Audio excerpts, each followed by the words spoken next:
रसोई घर में मेज पर मटन रोगन जोश की आखिरी प्लेट रखते ही अचानक फोन की घंटी बजी। स्क्रीन पर एक नजर डाली तो पति रोहन का नाम था। इस समय तो उसे गुड़गांव वाले ऑफिस में देर तक काम करना चाहिए था। हाँ बोलो, मैंने जल्दी से हाथ पोंछते हुए कॉल उठाया।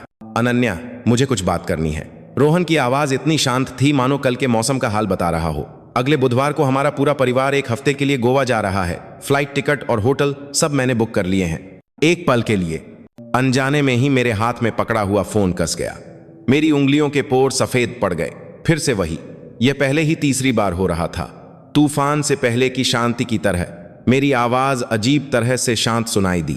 अच्छा, तो मतलब पापा, मम्मी, मोहित और उसकी गर्लफ्रेंड और बुआ जी, बस हम 6 लोग, मैंने जानबूझकर खुशमिजाज आवाज में कहा। हाँ, इस बार हमने जो विला बुक किया है उसमें सिर्फ 3 ही कमरे हैं। ज्यादा लोग होंगे तो बहुत भीड़ हो जाएगी, इसलिए तुम मत चलना। मैंने एक गहरी सांस ली। मेज पर सजी 2 मुख्य डिश और तरी वाली सब्जी सब कुछ रोहन की पसंद का था, पर एक नजर डाली।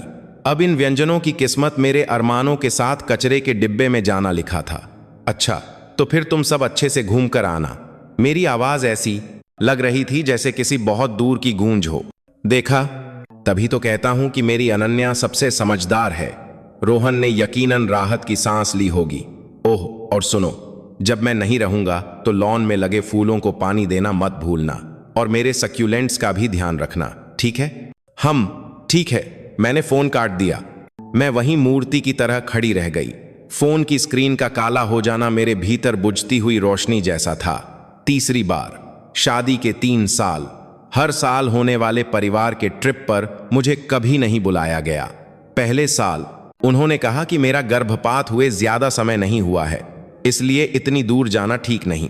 दूसरे साल उन्होंने बहाना बनाया कि मेरे काम में बहुत व्यस्तता है और छुट्टी मिलना मुश्किल होगा।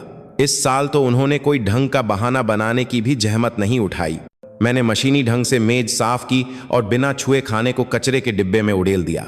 अचानक मेरी कलाई कांपी और प्लेट मेरे हाथ से फिसलकर फर्श पर जा गिरी। छन्न। मैं फर्श पर बिखरे टुकड़ों को बेजान नजरों से देखती रही। शायद ये टुकड़े मेरी मौजूदा हालत से कितने मिलते जुलते थे। बाहर से खूबसूरत, लेकिन एक हल्के से धक्के से बिखर जाने वाली, ठीक मेरी इस शादी की तरह। फोन फिर से बजा। परिवार का व्हाट्सएप ग्रुप था। सासू मां का संदेश था। बच्चों, इस साल भी गोवा का ही तय हुआ है। बुधवार को निकलना है। सब लोग सनस्क्रीन पैक कर लेना। गोवा में आजकल बहुत गर्मी पड़ रही है। इसके बाद खुशी वाले इमोजी की एक लाइन लग गई। मैंने पूरा परिवार इन 2 शब्दों को घूर कर देखा। मेरी आंखें जलने लगीं। उनकी परिभाषा में मैं परिवार नहीं थी, मैं बस एक बाहरी इंसान थी, एक बिना पगार की घरेलू सहायिका। मैंने पिछले साल पांडिचेरी में ली गई परिवार की तस्वीर निकाली। तस्वीर में रोहन ने अपने भाई मोहित के कंधे पर हाथ रखा हुआ था।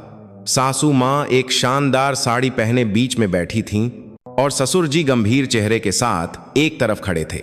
उनके बगल में बुआ जी का बेटा और उस समय मोहित की गर्लफ्रेंड थी। सातों लोग खिलखिलाकर हंस रहे थे और उनके पीछे नीला समुद्र और लहराते नारियल के पेड़ थे। उस दिन मैं घर पर अकेले तेज बुखार में तप रही थी। जब मैंने रोहन को फोन किया तो उसने कहा, दवाई खाकर सो जाओ, ठीक हो जाओगी। हम लोग अभी स्कूबा डाइविंग कर रहे हैं, यहां सिग्नल ठीक से नहीं आ रहा। रखता हूं। और फोन काट दिया। मैं वहीं फर्श पर बैठ गई और चीनी मिट्टी के टुकड़े एक एक करके उठाने लगी। मेरी उंगली कट गई और खून बहने लगा, लेकिन दिल के दर्द के आगे यह जख्म कुछ भी नहीं था। फोन फिर बजा। इस बार मेरी सबसे अच्छी दोस्त अदिति की वीडियो कॉल थी। मैंने अपना चेहरा पोंछा, जबरदस्ती चेहरे पर मुस्कान लाई और कॉल उठाया। अनन्या, सुन तो जरा, आज हमारी लॉ फर्म में एक। अदिति की आवाज अचानक रुक गई।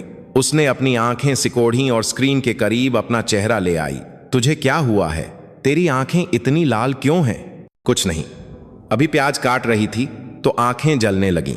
मैंने मुस्कुराने की कोशिश की। रहने दे, मैं तुझे 10 साल से ज्यादा से जानती हूं, मजाक समझ रखा है क्या? अदिति ने अपनी भौहें सिकोड़ी। उस रोहन ने फिर कुछ किया है ना? अदिति की तेज नजरों के सामने मेरा बनाया हुआ किला ढह गया। मैंने कुछ ही शब्दों में सारी स्थिति बता दी। मेरी आवाज धीरे धीरे फुसफुसाहट में बदल गई। मुझे लग रहा है मैं एक मजाक बनकर रह गई हूं। मजाक? मुझे तो लगता है कि रोहन और उसका परिवार एक मजाक है। अनन्या, प्लीज होश में आ। वे लोग तुझे अपना परिवार नहीं समझते। मैं चुप रही। सच तो यह था कि मैं यह सब पहले से जानती थी, बस मानना नहीं चाहती थी। 3 साल पहले हमारी भव्य शादी में रोहन ने घुटनों पर बैठकर मुझे हमेशा खुश रखने का वादा किया था। वह दृश्य आज भी मेरी आंखों के सामने ताजा है। फिर पलक झपकते ही सब कुछ ऐसा कैसे हो गया? अनन्या, अदिति की आवाज अचानक गंभीर हो गई। तुझे याद है कि तूने शादी से पहले एक प्रीनप्चुअल एग्रीमेंट साइन किया था? मैंने सिर हिलाया। यह शादी से 1 महीने पहले की बात थी। रोहन ने अचानक प्रीनप का प्रस्ताव रखा था। उसने कहा था कि यह उनके परिवार की परंपरा है। उस समय मुझे थोड़ा अजीब लगा था, लेकिन यह साबित करने के लिए कि मैं उसके परिवार के पैसों के पीछे नहीं हूं, मैंने दस्तखत कर दिए थे। और तेरे नाम पर जो विला है उसका मालिकाना हक साफ है। वो तो मेरे माता पिता ने शादी में दिया था। मैंने उसे अपनी शादी से पहले की संपत्ति के तौर पर अपने अकेले के नाम पर रजिस्टर करवाया था। मैंने माथे पर बल डालते हुए पूछा, तुम यह सब अचानक क्यों पूछ रही हो? अदिति कुछ पल हिचकिचाई, फिर बोली, नहीं, बस इतना कहना चाहती हूं कि अपना थोड़ा और ख्याल रखा कर। अरे, अगले हफ्ते उसके घर वाले ट्रिप पर जा रहे हैं ना? तू कुछ दिन मेरे घर आकर रह ले, अकेले बोर हो जाएगी। मैंने अदिति की पेशकश को मना कर दिया। फोन काटने के बाद मैं लिविंग रूम की बड़ी सी खिड़की के पास खड़ी होकर उस लॉन को देखने लगी जिसे रोहन ने बड़े चाव से संवारा था। यह विला हमने शादी के वक्त खरीदा था। मेरे माता पिता ने बयाना डाउन पेमेंट दिया था और इंटीरियर का सारा खर्चा मैंने अपनी नौकरी से बचाए हुए पैसों से किया था। रोहन के परिवार ने बस नाम मात्र के पैसे दिए थे। फिर भी रोहन ने जिद की कि रजिस्ट्री में उसका नाम भी जोड़ा जाए। वजह, मर्दों की भी कोई इज्जत होती है। रात गहरी हो गई। मैंने मशीनी ढंग से नहाया और बिस्तर पर लेट गई। रोहन आज रात भी ऑफिस के काम से बाहर रहेगा और घर नहीं आएगा। पिछले 6 महीनों से उसके देर रात तक काम करने के बहाने बढ़ गए थे और मैंने पूछना छोड़ दिया था। बिस्तर पर लेटे लेटे छत को घूरते हुए अचानक मेरे दिमाग में एक ख्याल आया, क्या मैं वाकई इस शादी को आगे बढ़ाना चाहती हूँ? पिछले 3 सालों में मैंने एक अच्छी पत्नी और एक आदर्श बहू बनने की पूरी कोशिश की। मैंने अपने पति का हर छोटी बड़ी बात का ख्याल रखा, यहां तक कि अपने देवर की बचकानी हरकतों को भी सहन किया। लेकिन बदले में मुझे क्या मिला? परिवार के व्हाट्सएप ग्रुप में जानबूझकर नजरअंदाज किया जाना, पति का घर से बाहर रहना जो बढ़ता ही जा रहा था, और हर साल होने वाला परिवार का वह ट्रिप जिसमें से मुझे हमेशा बाहर रखा जाता था। फोन की स्क्रीन जली। रोहन का व्हाट्सएप मैसेज था, सोई नहीं अभी तक, अगले हफ्ते मैं नहीं रहूंगा तो घर के दरवाजे ठीक से बंद करना। ओ, और मम्मी कह रही थी कि गोवा से कुछ खास तोहफे लाएंगी। कल तुम तोहफे पैक करने वाले कुछ अच्छे डिब्बे खरीदकर उन्हें दे आना। यह संदेश पढ़कर मुझे अचानक हंसी आ गई। इतनी हंसी कि आंखों से आंसू निकल आए। बस अब बहुत हुआ। अनन्या, तुम और कब तक खुद को धोखा दोगी? मैंने आंसू पोंछे और अदिति को मैसेज किया, कल फ्री हो, मुझे कुछ कानूनी सलाह लेनी है। खिड़की के बाहर ठंडा चांद आसमान में ऊंचा लटका हुआ था। मैं जानती थी कि कुछ चीजें अब कभी पहले जैसी नहीं हो सकती। सुबह की धूप पर्दों को चीरकर बेडरूम में घुस आई। मैंने आंखें खोलीं, लेकिन बगल की जगह अब भी खाली थी। रोहन कल रात भी नहीं लौटा था। इस महीने यह उसका 7वां देर रात का काम था। मैं उठी और अलमारी खोली। दर्जनों साड़ियों और सूट्स को पार करते हुए मेरी उंगलियां एक सादे से फॉर्मल सूट पर आकर रुकीं। आज मैंने जानबूझकर एक सलीकेदार सूट चुना। रोहन अक्सर कहता था कि मुझे साड़ी पहननी चाहिए, उसी में मैं एक आदर्श भारतीय नारी लगती हूं। मुंह धोकर मैं शीशे के सामने खड़ी हुई। 29 साल के चेहरे पर थकान साफ झलक रही थी। आंखों के नीचे की हल्की झुर्रियां और बेजान त्वचा पिछले 3 सालों की दबी कुचली जिंदगी की गवाही दे रही थीं। मैंने फाउंडेशन से कल रात के रोने के निशान छिपाए। डिंग डोंग, दरवाजे की घंटी बजी। दरवाजे के लेंस से देखा तो अदिति का ट्रेडमार्क बॉब कट और उसकी तेज आंखें दिखाई दी। उसके दोनों हाथों में कॉफी के 2 कप और एक कागज का लिफाफा था जिससे ब्रेड की महक आ रही थी। मुझे पता था तूने नाश्ता नहीं किया होगा। दरवाजा खोलते ही उसने खाना मेरे हाथ में थमा दिया। बिना चीनी की अमेरिकानो जिसमें थोड़ा सा दूध हो और तेरा पसंदीदा क्रोइसैन। कॉफी की तेज महक से मेरी नाक में हल्की जलन हुई। इस शहर में कैफे वाले के अलावा मेरी पसंद नापसंद याद रखने वाली सिर्फ अदिति ही थी। रोहन को तो यह भी नहीं पता था कि मुझे मूंगफली से एलर्जी है। पिछले साल एक पारिवारिक समारोह में उसने यह कहते हुए कि बहुत स्वादिष्ट है, मेरे प्लेट में मूंगफली से भरी सलाद डाल दी थी। बता, क्या कानूनी सलाह चाहिए? अदिति ने अपने बैग से लैपटॉप निकालते हुए सीधे मुद्दे पर बात की। मैंने कॉफी में चम्मच घुमाते हुए एक एक शब्द सावधानी से कहा, अगर मैं तलाक लेना चाहूं तो मैं अपने अधिकारों की रक्षा कैसे कर सकती हूं? अदिति की आंखें चमक उठीं। आखिरकार तुझे अक्ल आ ही गई। उसने तेजी से कुछ फाइलें खोली। सबसे पहले हमें तुम दोनों की संपत्ति की स्थिति को साफ करना होगा। तूने बताया था कि तेरे नाम पर एक विला है। हाँ, वो मेरे माता पिता ने बयाने के पैसे दिए थे शादी के तोहफे के तौर पर। मैंने उसे अपने अकेले के नाम पर रजिस्टर करवाया था, लेकिन शादी के बाद रोहन जिद करने लगा कि उसका नाम भी शामिल किया जाए। इज्जत का सवाल बनाकर तो मैंने उसका नाम भी जुड़वा दिया। अदिति की भौहें तन गईं। कब? शादी के करीब 6 महीने बाद। उस समय वह रोज ताने मारता था, कहता था कि उसके दोस्तों की पत्नियों ने सब कुछ अपने पतियों के साथ साझा नाम पर करवाया है। बस वही एक है जिसका नाम नहीं है और ऑफिस में उसकी बेइज्जती होती है। मैं कमजोर पड़ गई और मान गई। मैंने एक फीकी मुस्कान दी। अदिति की उंगलियां कीबोर्ड पर तेजी से चलीं। यह थोड़ा पेचीदा है, लेकिन चूंकि यह तुम्हारी शादी से पहले की संपत्ति थी और बयाना तुमने दिया था, तो वह हिस्सा और उसकी बढ़ी हुई कीमत तेरी ही होगी। इंटीरियर का खर्च किसने उठाया था? ज्यादातर मैंने अपनी नौकरी से बचाए पैसों से दिया था, करीब 1 करोड़ रुपए। रोहन के घर से बस 20 लाख रुपए आए थे। सबूत हैं? मैंने सिर हिलाया। इंटीरियर का कॉन्ट्रैक्ट और पेमेंट की रसीदें, सब कुछ मैंने संभाल कर रखा है। अदिति ने संतोषजनक भाव से देखा। ठीक है, अब हमें सबूत इकट्ठा करने होंगे। क्या तुम रोहन की आय के बारे में ठीक ठीक जानती हो? इस सवाल पर मैं सुन्न पड़ गई। रोहन की आय? शादी के बाद हम अपने अपने पैसे खुद संभालते थे। उसने मुझे बस एक मोटी मोटी रकम बताई थी, लेकिन मैंने कभी यह नहीं पूछा कि वह असल में कितना कमाता है। उसकी सालाना आय करीब 1.5 करोड़ होगी। वह मुझे हर महीने घर खर्च के लिए 1.5 लाख रुपए देता था। बाकी खर्चे हम अलग अलग उठाते थे। अदिति की भौहें लगभग खड़ी हो गईं। क्या? शादी के 3 साल हो गए और तुम लोग अभी भी अपने खर्चे अलग अलग उठाते हो? तो फिर विला का लोन कौन चुका रहा है? मैं चुका रही हूं। मेरी आवाज धीमी हो गई। रोहन कहता था कि उसे अपने पैसे इन्वेस्ट करने हैं और उसके माता पिता की उम्र हो रही है, तो उनके इलाज के लिए भी पैसे बचाने हैं। अनन्या, अदिति ने मेज पर हाथ मारा, तेरे साथ धोखा हुआ है, समझी? यह कोई सामान्य शादी का रिश्ता नहीं है। मेरी आंखों में फिर से आंसू भरने लगे। यह सब बातें करते हुए मुझे खुद पर भी हंसी आ रही थी। दूसरों की नजर में मैं एक शानदार विला में रहने वाली और विदेशी गाड़ी चलाने वाली अमीर पत्नी थी, लेकिन हकीकत यह थी कि मुझे एक अच्छा कोट खरीदने से पहले भी सोचना पड़ता था। वहीं दूसरी तरफ रोहन अपनी मां को लाखों रुपए का झड़ाऊ कंगन बिना सोचे समझे खरीद कर दे सकता था। हमें उसकी वित्तीय स्थिति की जांच करनी होगी, अदिति ने गंभीरता से कहा। क्या तुम्हें उसके कंप्यूटर या कागजात तक पहुंचने का कोई मौका मिल सकता है? उसका स्टडी रूम हमेशा बंद रहता है। कहता है कि उसमें क्लाइंट्स का जरूरी डेटा है। अचानक मुझे कुछ याद आया, लेकिन मेरे पास उसकी एक इमरजेंसी चाबी है। जब वह घर पर ना हो तो मैं अंदर जा सकती हूं। सावधान रहना, जल्दबाजी में पकड़ी मत जाना, अदिति ने चेतावनी दी। मुख्य चीजें हैं बैंक के लेन देन का विवरण, निवेश के रिकॉर्ड, और वह थोड़ी देर हिचकिचाई। क्या बेवफाई का कोई सबूत है? मेरा दिल डूब गया। बेवफाई, वह संभावना जिसे मैं जानबूझकर नजरअंदाज करती आई थी, आखिरकार सतह पर आ गई थी। अदिति के जाने के बाद मैं स्टडी रूम के दरवाजे के सामने खड़ी थी। मेरे हाथ में चाबी थी।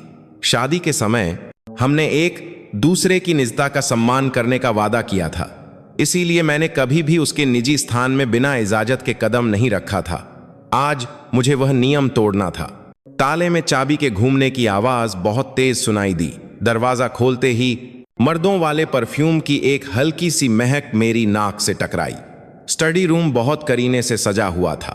किताबों की अलमारी में कानून की किताबें ऊंचाई के क्रम में लगी थीं और मेज पर धूल का एक कण भी नहीं था। मैंने पहले दराजें देखी।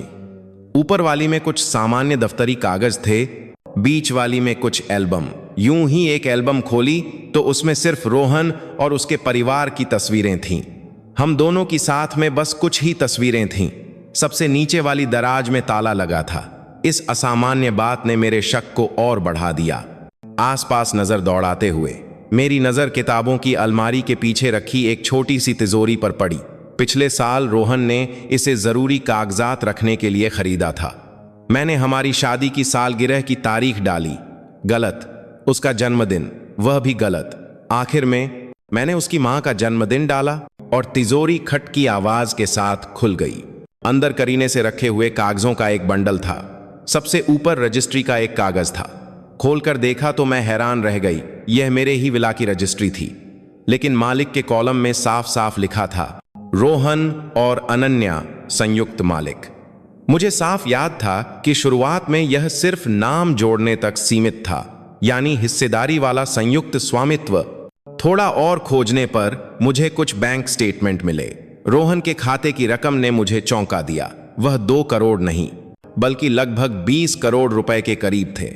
इसके अलावा हर महीने टीना नाम की किसी महिला को नियमित रूप से 50 लाख से 2 करोड़ रुपए तक ट्रांसफर किए जा रहे थे। सबसे नीचे एक मखमल का सुंदर सा गहनों का डिब्बा था। मैंने कांपते हाथों से उसे खोला। अंदर एक हीरे का हार था जिसे मैंने कभी नहीं देखा था। रसीद पर कार्टियर लिखा था और कीमत 40 लाख रुपए से ज्यादा थी। खरीदने की तारीख पिछले साल मेरा जन्मदिन था, लेकिन मुझे जन्मदिन के तोहफे में सिर्फ एक बेमन से दिया हुआ गुलाब का गुलदस्ता मिला था। डिब्बे के नीचे एक और तस्वीर थी। रोहन किसी जवान लड़की के साथ एक रिसॉर्ट के स्विमिंग पूल के किनारे गले लग रहा था। दोनों ने मैचिंग कपड़े पहने थे और खिलखिलाकर हंस रहे थे। तस्वीर के पीछे लिखा था, मेरी प्यारी टीना के साथ गोवा में, अगस्त 2024। यह वही हफ्ता था जब उसने कहा था कि वह एक जरूरी बिजनेस ट्रिप पर जा रहा है। दुनिया घूमने लगी। उसके देर रात के काम, बेरुखी, अस्पष्ट खर्चे, सब कुछ साफ हो गया। अचानक फोन के कंपन से मैं लगभग तस्वीर गिरा ही देती। रोहन का मैसेज था, डार्लिंग, मैं आज रात डिनर पर नहीं आ पाऊंगा, ऑफिस में पार्टी है। मैंने मैसेज को घूर कर देखा, फिर उसकी व्हाट्सएप प्रोफाइल तस्वीर पर ध्यान दिया। वह एक महंगे रेस्टोरेंट की मेज पर बैठा था और कैमरे में सामने रखा वाइन का गिलास और लाल नेल पॉलिश लगे हुए हाथ दिख रहे थे। जब मैंने बैकग्राउंड को जूम किया तो शीशे के प्रतिबिंब में उसकी और एक लंबे बालों वाली लड़की की धुंधली सी परछाई दिखी। उस पल मेरा मन अजीब तरह से शांत हो गया। सारे शक और आत्मसंदेह को जवाब मिल गया था। मैं शक्की या ज्यादा सोचने वाली नहीं थी। मैं बस एक मूर्ख थी जिसे धोखा दिया जा रहा था। मैंने शांति से सभी सबूतों की तस्वीरें खींची और अदिति को एक एन्क्रिप्टेड ईमेल में भेज दी। फिर सब कुछ वापस अपनी जगह पर रखकर तिजोरी बंद करके स्टडी रूम से बाहर आ गई। रात के 10 बजे रोहन शराब की गंध में डूबा हुआ घर लौटा। मैं लिविंग रूम के सोफे पर बैठी, भावहीन नजरों से उसे लड़खड़ाते हुए जूते उतारते देख रही थी। अरे, तुम अभी तक सोई नहीं? उसने पास आकर मुझे चूमने की कोशिश की, लेकिन मैंने अपना सिर घुमा लिया। तुमसे परफ्यूम की गंध आ रही है, मुझे पसंद नहीं, मैंने सपाट आवाज में कहा। रोहन एक पल के लिए रुका, फिर हंसा। अरे डार्लिंग, क्लाइंट्स के साथ था, मजबूरी में थोड़ी लग गई होगी, वे लोग बहुत ज्यादा परफ्यूम लगाते हैं। अच्छा, मैंने सीधे उसकी आंखों में देखा। तो क्या वह टीना नाम की महिला भी क्लाइंट है? रोहन का चेहरा सख्त हो गया। उसका नशा आधा उतर गया था। तुम क्या कह रही हो? कुछ नहीं, मैं खड़ी हो गई। बस यूं ही याद आ गया। हर महीने उस क्लाइंट से कितनी बार मिलना पड़ता होगा, बहुत मुश्किल होता होगा तुम्हारे लिए। रोहन का चेहरा गुस्से से लाल पीला हो गया। अनन्या, मेरी बात सुनो, मैं समझा सकता हूं। समझाने की कोई जरूरत नहीं, मैंने उसकी बात काट दी। मैं थक गई हूं, सोने जा रही हूं। कल सुबह मम्मी जी के लिए गोवा के तोहफे के डिब्बे खरीदने भी तो जाना है, भूली तो नहीं ना? मैं मुड़कर बेडरूम में चली गई। लिविंग रूम में अकेला खड़ा रोहन हक्का बक्का रह गया था। दरवाजा बंद करके मैं उससे सटकर खड़ी हो गई। बाहर से घबराहट में कदमों की आवाजें और फोन पर फुसफुसाहट सुनाई दे रही थी। यकीनन वह उस टीना नाम की लड़की को सब बता रहा होगा। फोन की स्क्रीन जली। अदिति का मैसेज था, सबूत मिल गए, इससे वह बच नहीं सकता। कल लॉ फर्म आ जाओ, आगे की बात करेंगे, इस बार मेरी ही बात सुनना। मैंने हम में जवाब दिया और चैट डिलीट कर दी। बिस्तर पर लेटे हुए मैं छत को घूरती रही। मेरा मन अजीब तरह से शांत था। पुरानी अनन्या इस बात पर तकिए को आंसुओं से भिगो देती, लेकिन आज की अनन्या को सिर्फ हंसी आ रही थी। रोहन ने धीरे से दरवाजा खोला और जैसे कुछ हुआ ही न हो मेरे बगल में आकर लेट गया। अंधेरे में मैं उसकी जानबूझकर गहरी सांसें लेने की आवाज सुन सकती थी। वह सोने का नाटक कर रहा था, यह साफ था। रोहन, मैंने अचानक कहा। इस बार गोवा में कौन से होटल में रुक रहे हो? उसका शरीर साफ तौर पर अकड़ गया। अरे बस एक साधारण सा रिसॉर्ट है, कंपनी का टाई अप है। अच्छा, मैं हंसी। कहीं फिर से द लीला गोवा तो नहीं? सुना है वहां के प्राइवेट पूल विला बहुत महंगे हैं। रोहन झटके से उठ बैठा। तुमने मेरी जासूसी की? जासूसी? मैं मुड़कर उसके सामने आ गई। चांदनी की रोशनी में उसका चेहरा घबराहट और गुस्से से बिगड़ा हुआ था। उसकी क्या जरूरत है? शायद तुम मुझे फेसबुक पर ब्लॉक करना भूल गए थे। पिछले साल 8 नवंबर द लीला गोवा में चेक इन। तस्वीर में वह कार्टियर का हार बहुत सुंदर लग रहा था। रोहन का चेहरा बिगड़ गया। अनन्या, तेरी हिम्मत कैसे हुई मेरा फोन छूने की? आपकी बेवफाई के सामने मेरा फोन देखना क्या बड़ी बात है? मैं उठकर बैठ गई और बेड साइड लैंप जला दिया। शादी के 3 साल, खर्चे अलग अलग। मैं मूर्खों की तरह आपके और आपके परिवार की सेवा करती रही और नतीजा यह निकला कि आप बाहर दूसरी औरत रखे हुए हैं। रोहन जी, आपने वाकई मेरे भरोसे को तोड़ा नहीं। रोहन का चेहरा पीला पड़ गया। फिर अचानक उसने तकिया उठाकर दीवार पर दे मारा। चुप हो जा। तुझे क्या लगता है मैं यह सब शौक से करता हूं? रोज घर आकर तेरा यह मरा हुआ चेहरा देखकर मैं भी तंग आ गया हूं। टीना तुझसे 100 गुना बेहतर है। वह जानती है कि एक मर्द को कैसे खुश रखा जाता है। मैं उसके पागलपन को चुपचाप देखती रही। अचानक मुझे बहुत हंसी आई। यह वही आदमी था जिसके लिए मैंने अपने माता पिता के खिलाफ जाकर शादी की थी। एक कायर इंसान जो अपनी बेवफाई का इल्जाम भी दूसरों पर डाल रहा था। ठीक है, मैंने हल्के से कहा, तो फिर तलाक ले लेते हैं। आप उस टीना नाम की औरत के पास जाइए और मैं अपनी सुकून की जिंदगी जीऊंगी। तलाक? रोहन ऐसे हौसा जैसे कोई मजाक सुन लिया हो। सपने देखना छोड़ दे। इस विला का आधा हिस्सा मेरा है। तलाक के बाद तू क्या खाएगी? तेरी उस छोटी सी कंपनी की तनख्वाह से तो घर का लोन भी नहीं चुका पाएगी। तो यह बात थी। उसने सब कुछ पहले से सोच रखा था। उसे यकीन था कि मैं तलाक लेने की हिम्मत नहीं कर पाऊंगी। मैंने उसके विजयी चेहरे को देखा और अचानक मुझे हंसी आ गई। तो फिर देखते हैं। रोहन को उम्मीद नहीं थी कि मैं ऐसी प्रतिक्रिया दूंगी। वह एक पल के लिए निशब्द हो गया। मैं फिर से लेट गई, बत्ती बुझाई और उसकी तरफ पीठ कर ली। अंधेरे में मैं उसकी घबराहट और गुस्से से भरी नजरें अपनी पीठ पर महसूस कर सकती थी। अनन्या, आखिरकार उसने दांत पीसते हुए कहा, फालतू की हरकतें करने की सोचना भी मत। उस विला पर मेरी नजर बहुत पहले से है। मेरे भाई मोहित की शादी होनी है, उसे घर की जरूरत है। तो ये बात थी। मैंने आंखें बंद कर ली। मेरे नाखून मेरी हथेली में गहरे धंस गए। पूरे परिवार ने बहुत पहले से यह योजना बना रखी थी।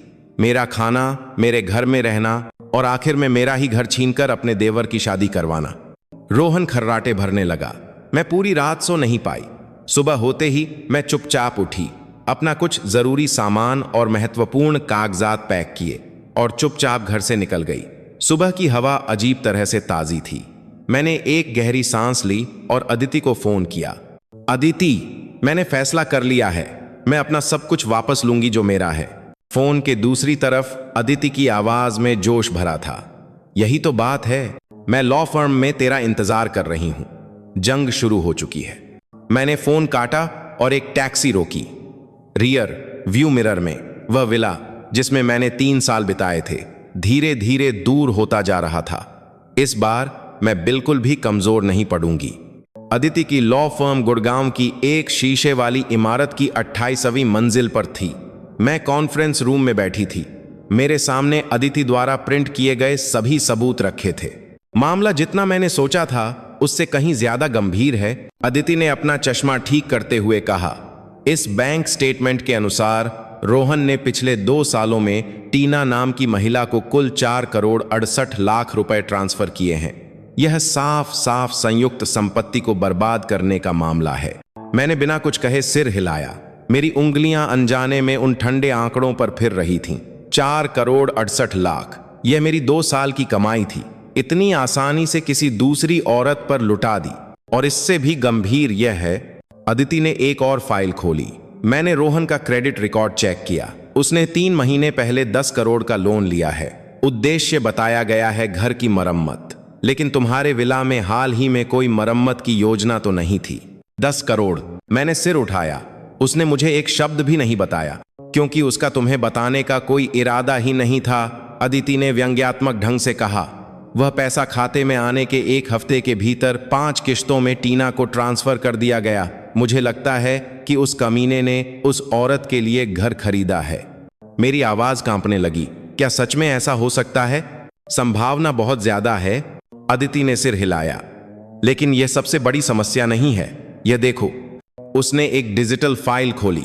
उसमें रोहन और उसके भाई मोहित के बीच हुई व्हाट्सएप चैट का पूरा ब्यौरा था। अदिति ने समझाया, यह मैंने एक खास जरिए से हासिल किया है। इसे सीधे तौर पर कानूनी सबूत के तौर पर इस्तेमाल करना मुश्किल है, लेकिन उनकी योजना जानने के लिए यह काफी है। मोहित भाई, आपने भाभी से विला पर लोन लेने की बात की? रोहन, अभी नहीं, इस ट्रिप से वापस आकर बात करूंगा। वह आजकल थोड़ी अजीब बर्ताव कर रही है। लगता है उसे टीना के बारे में शक हो गया है। मोहित, तो अब क्या होगा? मुझे और मेरी गर्लफ्रेंड को जो नया घर पसंद आया है, उसकी बयाना अगले हफ्ते देनी है। रोहन, इतनी जल्दी क्या है? उस विला में मेरा नाम भी है। अगर वह मना करेगी तो भी कुछ नहीं कर सकती। ज्यादा हुआ तो मां को आगे कर दूंगा। वह मां की बात तो मान ही लेती है। मैं स्क्रीन को घूरती रही। मेरा सीना ऐसा लग रहा था जैसे किसी ने पत्थर रख दिया हो। वे लोग बहुत पहले से मेरे विला को गिरवी रखकर देवर के लिए नया घर खरीदने की योजना बना रहे थे। कानूनी तौर पर संयुक्त स्वामित्व वाली संपत्ति पर लोन लेने के लिए अगर एक पक्ष भी सहमत हो तो यह संभव है। अदिति ने गंभीरता से कहा, अगर उन्होंने पहले कदम उठा लिया तो तुम बहुत मुश्किल में पड़ जाओगी। तो अब मैं क्या करूं? मैंने मुट्ठी भींच ली। क्या मैं बस देखती रहूं? बिल्कुल नहीं। अदिति की आंखों में एक तेज चमक थी। हम पहले वार करेंगे।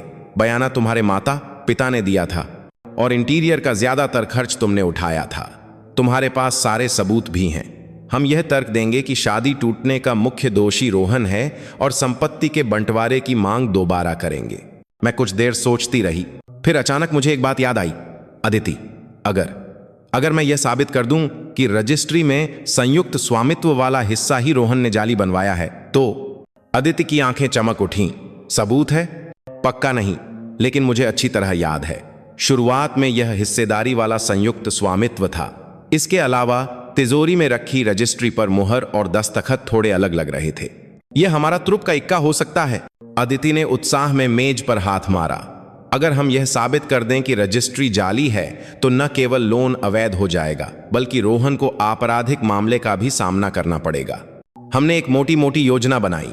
पहला, मुझे चुपके से और सबूत इकट्ठा करने होंगे। दूसरा, रजिस्ट्री की प्रामाणिकता की जल्द से जल्द पुष्टि करनी होगी। और अंत में तलाक का मुकदमा दायर करने की तैयारी करनी होगी।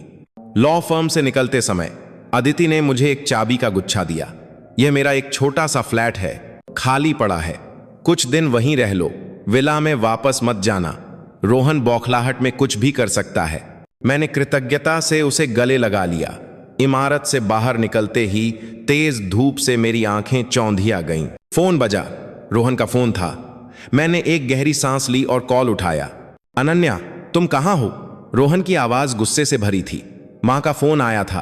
तुमने अभी तक तोहफे के डिब्बे नहीं भेजे, उन्हें कल चाहिए। मैं लगभग अपना आपा खो बैठी थी। इतनी बड़ी घटना हो गई और उसकी पहली प्रतिक्रिया इस बात पर थी कि मैंने उसकी मां का काम नहीं किया। मैं अभी बाहर हूं, एक काम से, मैंने शांत भाव से कहा। तोहफे के डिब्बे मैंने ऑर्डर कर दिए हैं। आज दोपहर तक मम्मी जी के घर पहुंच जाएंगे। रोहन यकीनन हैरान था। उसे उम्मीद नहीं थी कि मैं इतनी आसानी से सहयोग करूंगी। ओह ठीक है, अच्छा, कल रात की बात। कल रात क्या? मैंने जानबूझकर पूछा। आप तो बहुत नशे में थे, बस बड़बड़ा रहे थे। फोन के दूसरी तरफ कुछ सेकंड की चुप्पी रही। हाँ, मैं बहुत नशे में था, मुझे कुछ भी याद नहीं। तो तुम घर कब आ रही हो? शायद देर हो जाएगी, ऑफिस में एक जरूरी काम आ गया है।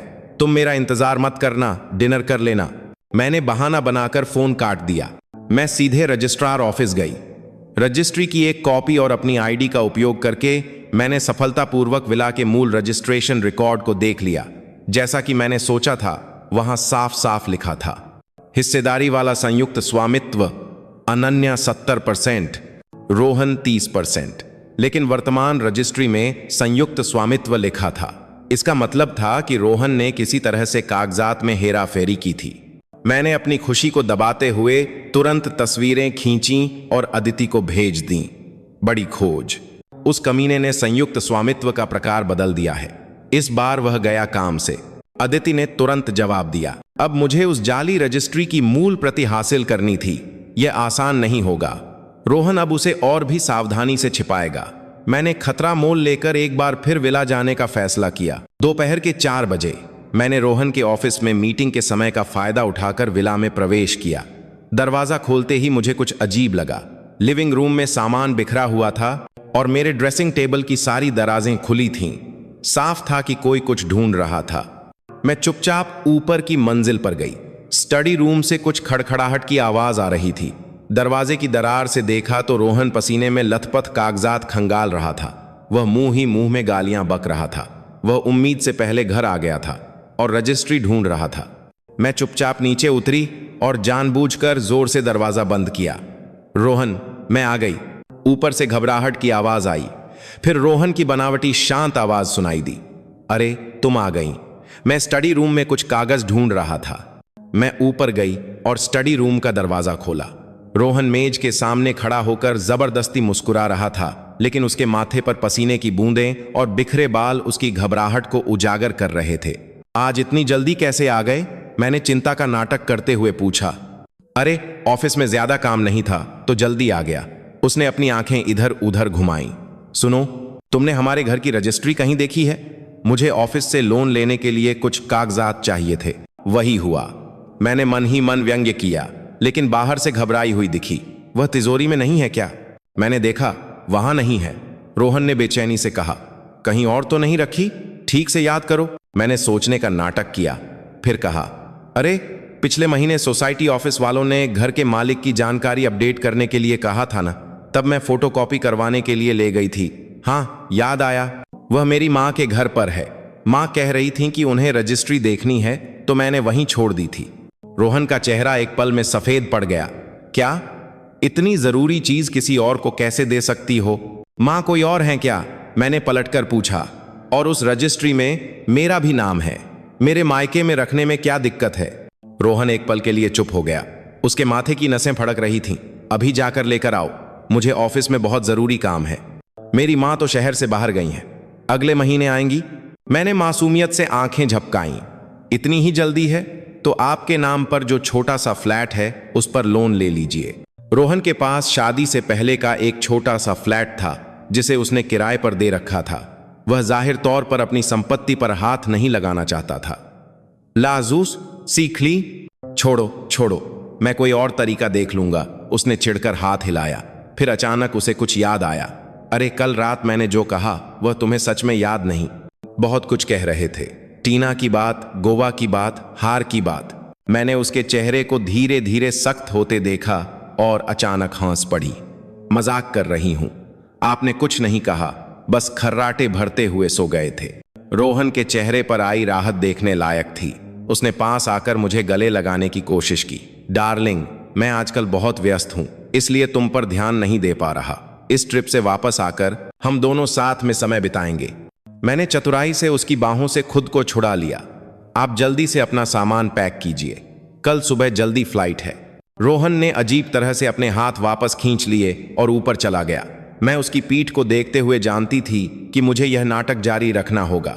अभी सबसे जरूरी था उसे निश्चिंत करना और समय हासिल करना। रात के खाने के बाद रोहन को एक फोन आया और वह जल्दी से बाहर चला गया। यकीनन वह टीना से मिलकर आगे की रणनीति बनाने गया होगा। मैंने तुरंत स्टडी रूम की तलाशी ली। आखिरकार किताबों की अलमारी के सबसे ऊपर वाले खाने में रखी एक मोटी कानून की किताब के अंदर मुझे वह जाली रजिस्ट्री मिल गई। मैंने जल्दी से तस्वीरें खींचकर सबूत के तौर पर रख लीं और उसे वापस अपनी जगह पर रख दिया। निकलने ही वाली थी कि मेज की दराज में रखे एक लिफाफे पर मेरी नजर पड़ी। खोला तो मैं हैरान रह गई। यह एक पहले से भरा हुआ लोन एग्रीमेंट था। विला का मूल्यांकन 12 करोड़ रुपए, लोन की राशि 8 करोड़ रुपए और उद्देश्य लिखा था पारिवारिक संयुक्त निवेश। सबसे भयानक बात यह थी कि लोन लेने वाले के हस्ताक्षर की जगह पर मेरे दस्तखत बिल्कुल असली लग रहे थे। यह साफ था कि मैंने यह दस्तखत नहीं किए थे। रोहन ने मेरे दस्तखत जाली बनाए थे। मैंने कांपते हाथों से सभी सबूतों की तस्वीरें खींची और सावधानी से सब कुछ वापस रख दिया।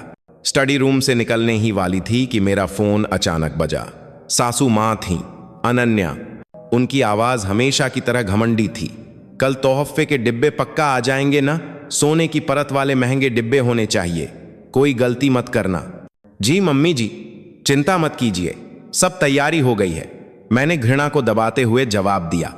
फिर वह आदेश देती रहीं, और जब हम ट्रिप पर हों तो घर के पौधों को हफ्ते में एक बार पानी देना मत भूलना। रोहन के सक्यूलेंट्स बहुत महंगे हैं। और फ्रिज में मैंने जो आम का अचार डाला है वह अगले हफ्ते तक खाने लायक हो जाएगा, उसे निकालकर धूप में सुखा देना। मैंने बेमन से जवाब देते हुए घड़ी देखी। रात के 10 बज चुके थे और रोहन अभी तक नहीं लौटा था। फोन काटने के बाद मैंने और इंतजार न करने का फैसला किया। कुछ कपड़े और जरूरी कागजात पैक करके मैं आदित्य के फ्लैट के लिए निकल पड़ी। रास्ते में मैंने अपने माता पिता को फोन करके मोटी मोटी स्थिति समझाई। उम्मीद के विपरीत मेरे पिता ने मुझे उनकी बात न मानने के लिए नहीं डांटा, बल्कि उन्होंने दृढ़ता से कहा, बेटी तुम जो भी फैसला लोगी हम हमेशा तुम्हारे साथ हैं। वह विला हमने तुम्हें दिया था, उसे किसी भी हालत में उस परिवार को मत लेने देना। फोन के दूसरी तरफ से मां के रोने की आवाज आ रही थी। मेरी भोली बेटी, तुम इतनी तकलीफ में थीं और हमें बताया तक नहीं। फोन काटने के बाद मेरे रुके हुए आंसू आखिरकार बह निकले। मैं टैक्सी की पिछली सीट पर फूट फूट कर रोई। मैं अकेली नहीं लड़ रही थी, बस मैं इतनी स्वाभिमानी थी कि अपने परिवार के सामने कमजोर नहीं दिखना चाहती थी। अदिति का फ्लैट छोटा लेकिन आरामदायक था। गर्म पानी से नहाकर और बिस्तर पर लेटकर मैंने आज मिले सबूतों को फिर से देखा।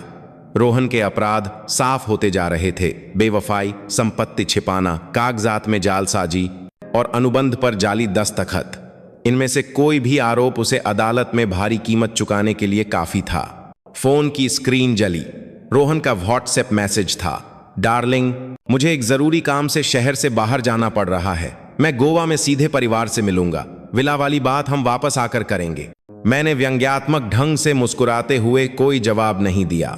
फेसबुक खोला तो देखा कि टीना ने एक नई पोस्ट डाली थी, आने के लिए शुक्रिया, सबसे अच्छा तोहफा।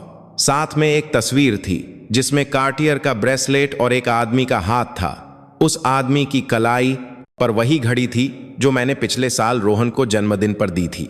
मैंने शांति से स्क्रीनशॉट लेकर सेव किया और फोन बंद कर दिया। कल यह जंग एक नए चरण में प्रवेश करेगी। इस बार कोई दया नहीं होगी। सुबह की धूप पतले पर्दों से छनकर अंदर आ रही थी। आंखें खोलने पर मुझे यह समझने में कुछ सेकंड लगे कि मैं कहाँ हूं। अदिति का फ्लैट छोटा था, लेकिन मैंने पिछले 3 सालों में सबसे आरामदायक नींद यहीं ली थी। फोन पर 3 मिस्ड कॉल थीं, तीनों रोहन की थीं, और एक व्हाट्सएप मैसेज। फोन क्यों नहीं उठा रही? मैं अब फ्लाइट में बैठ रहा हूं, घर का दरवाजा ठीक से बंद कर लेना। मैंने हंसते हुए उसका नंबर और सभी संपर्क माध्यमों को ब्लॉक कर दिया। बिस्तर से उतरकर मैंने फ्रिज खोला। काम में डूबी रहने वाली अदिति के फ्रिज में पानी की कुछ बोतलों और एक्सपायर हो चुके दही के अलावा कुछ नहीं था। नहाने के बाद मैंने एक कप कॉफी बनाई, लैपटॉप खोला और अपनी योजना बनाने लगी। कल रात अदिति ने एक विस्तृत कार्य सूची भेजी थी। पहला काम था अपनी सभी निजी संपत्तियों की सुरक्षा सुनिश्चित करना। मैंने इंटरनेट बैंकिंग में लॉग इन करके अपने नाम के सभी खाते चेक किए। सौभाग्य से मेरी तनख्वाह एक ऐसे बैंक खाते में आती थी जिसके बारे में रोहन को नहीं पता था। पिछले 3 सालों में मैंने लगभग 40 लाख रुपए बचाए थे। हमारे संयुक्त खाते में 25 लाख रुपए की जमा राशि थी। सैद्धांतिक रूप से हम दोनों का आधा आधा हिस्सा था। मैं व्यंग्यात्मक ढंग से हंसी। रोहन तो पहले ही अपनी प्रेमिका को 4 करोड़ 68 लाख रुपए दे चुका था। मैंने बैंक को फोन करके खाते में संदिग्ध गतिविधि का हवाला देकर संयुक्त खाते को अस्थायी रूप से फ्रीज करवा दिया। इससे रोहन यात्रा के दौरान पैसे नहीं निकाल पाएगा। अगला कदम सबसे महत्वपूर्ण था, विला। अदिति की सलाह पर मुझे तुरंत रजिस्ट्री के खोने की रिपोर्ट दर्ज करवानी थी और नई प्रति के लिए आवेदन करना था। लेकिन उससे पहले मुझे यह सुनिश्चित करना था कि रोहन कोई बाधा न डाल सके। फोन की घंटी बजी। मेरे पिता थे। बेटी, मैंने अपने पुराने दोस्त वकील साहब से बात की है। वह संपत्ति विवादों में बहुत अनुभवी हैं। उनका कहना है कि हमें जल्द से जल्द रोहन पर जालसाजी का मुकदमा करना चाहिए। और साथ ही एक आपातकालीन अस्थायी रोक के लिए आवेदन करना चाहिए। पापा, मेरा गला भर आया, मुझे माफ कर दीजिए, मैंने आपकी बात नहीं मानी। पगली, मेरे पिता की आवाज बहुत दृढ़ थी। अभी जरूरी यह है कि तुम अपना हक वापस लो। मैं और तुम्हारी माँ आज दोपहर दिल्ली आ रहे हैं और एक होटल में रुकेंगे। हम हर मुश्किल का सामना साथ मिलकर करेंगे। फोन रखते ही मेरी आंखें भर आईं। मेरे माता पिता हमेशा मेरी सबसे बड़ी ताकत थे और मैंने एक मामूली आदमी के लिए 3 साल तक उनसे दूरी बना रखी थी। तैयारी करके मैं सीधे रजिस्ट्रार ऑफिस गई। असली रजिस्ट्री की एक प्रति और अपनी आईडी का उपयोग करके मैंने सफलतापूर्वक गुमशुदगी की रिपोर्ट दर्ज करवा दी। कर्मचारी ने बताया कि नई रजिस्ट्री 7 कार्य दिवसों में मिल जाएगी। अगर कोई खोई हुई रजिस्ट्री का उपयोग करके लोन लेने की कोशिश करे तो क्या वह अमान्य होगा?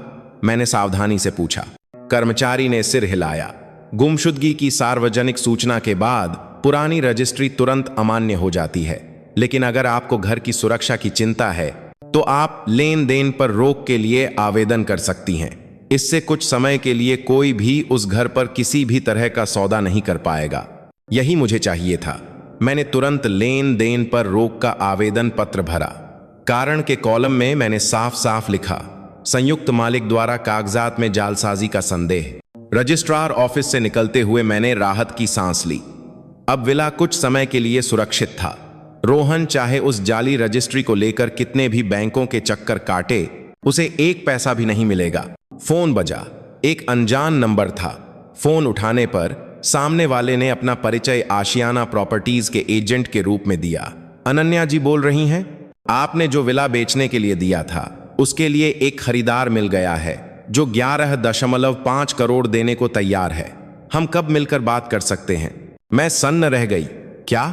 मैंने तो घर बेचने के लिए नहीं दिया। फोन के दूसरी तरफ वाला भी हैरान था। लेकिन कल ही रोहन नाम के एक सज्जन रजिस्ट्री और अनन्या जी की आईडी की कॉपी लेकर आए थे और कहा था कि पति पत्नी मिलकर विला बेचना चाहते हैं। मेरा खून खौल उठा।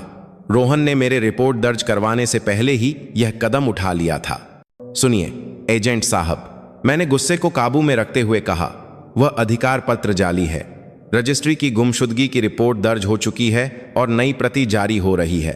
अगर आपकी कंपनी ने प्रक्रिया का उल्लंघन किया तो मेरे वकील का नोटिस पाने के लिए तैयार रहिएगा। फोन काटने के बाद मैंने तुरंत अदिति को फोन किया। सुनकर वह आग बबूला हो गई।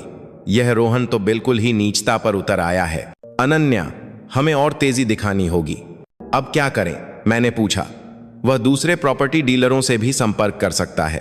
पहला, हमें सभी बड़े प्रॉपर्टी डीलरों और बैंकों को सूचित करना होगा कि विला पर मालिकाना हक का विवाद चल रहा है।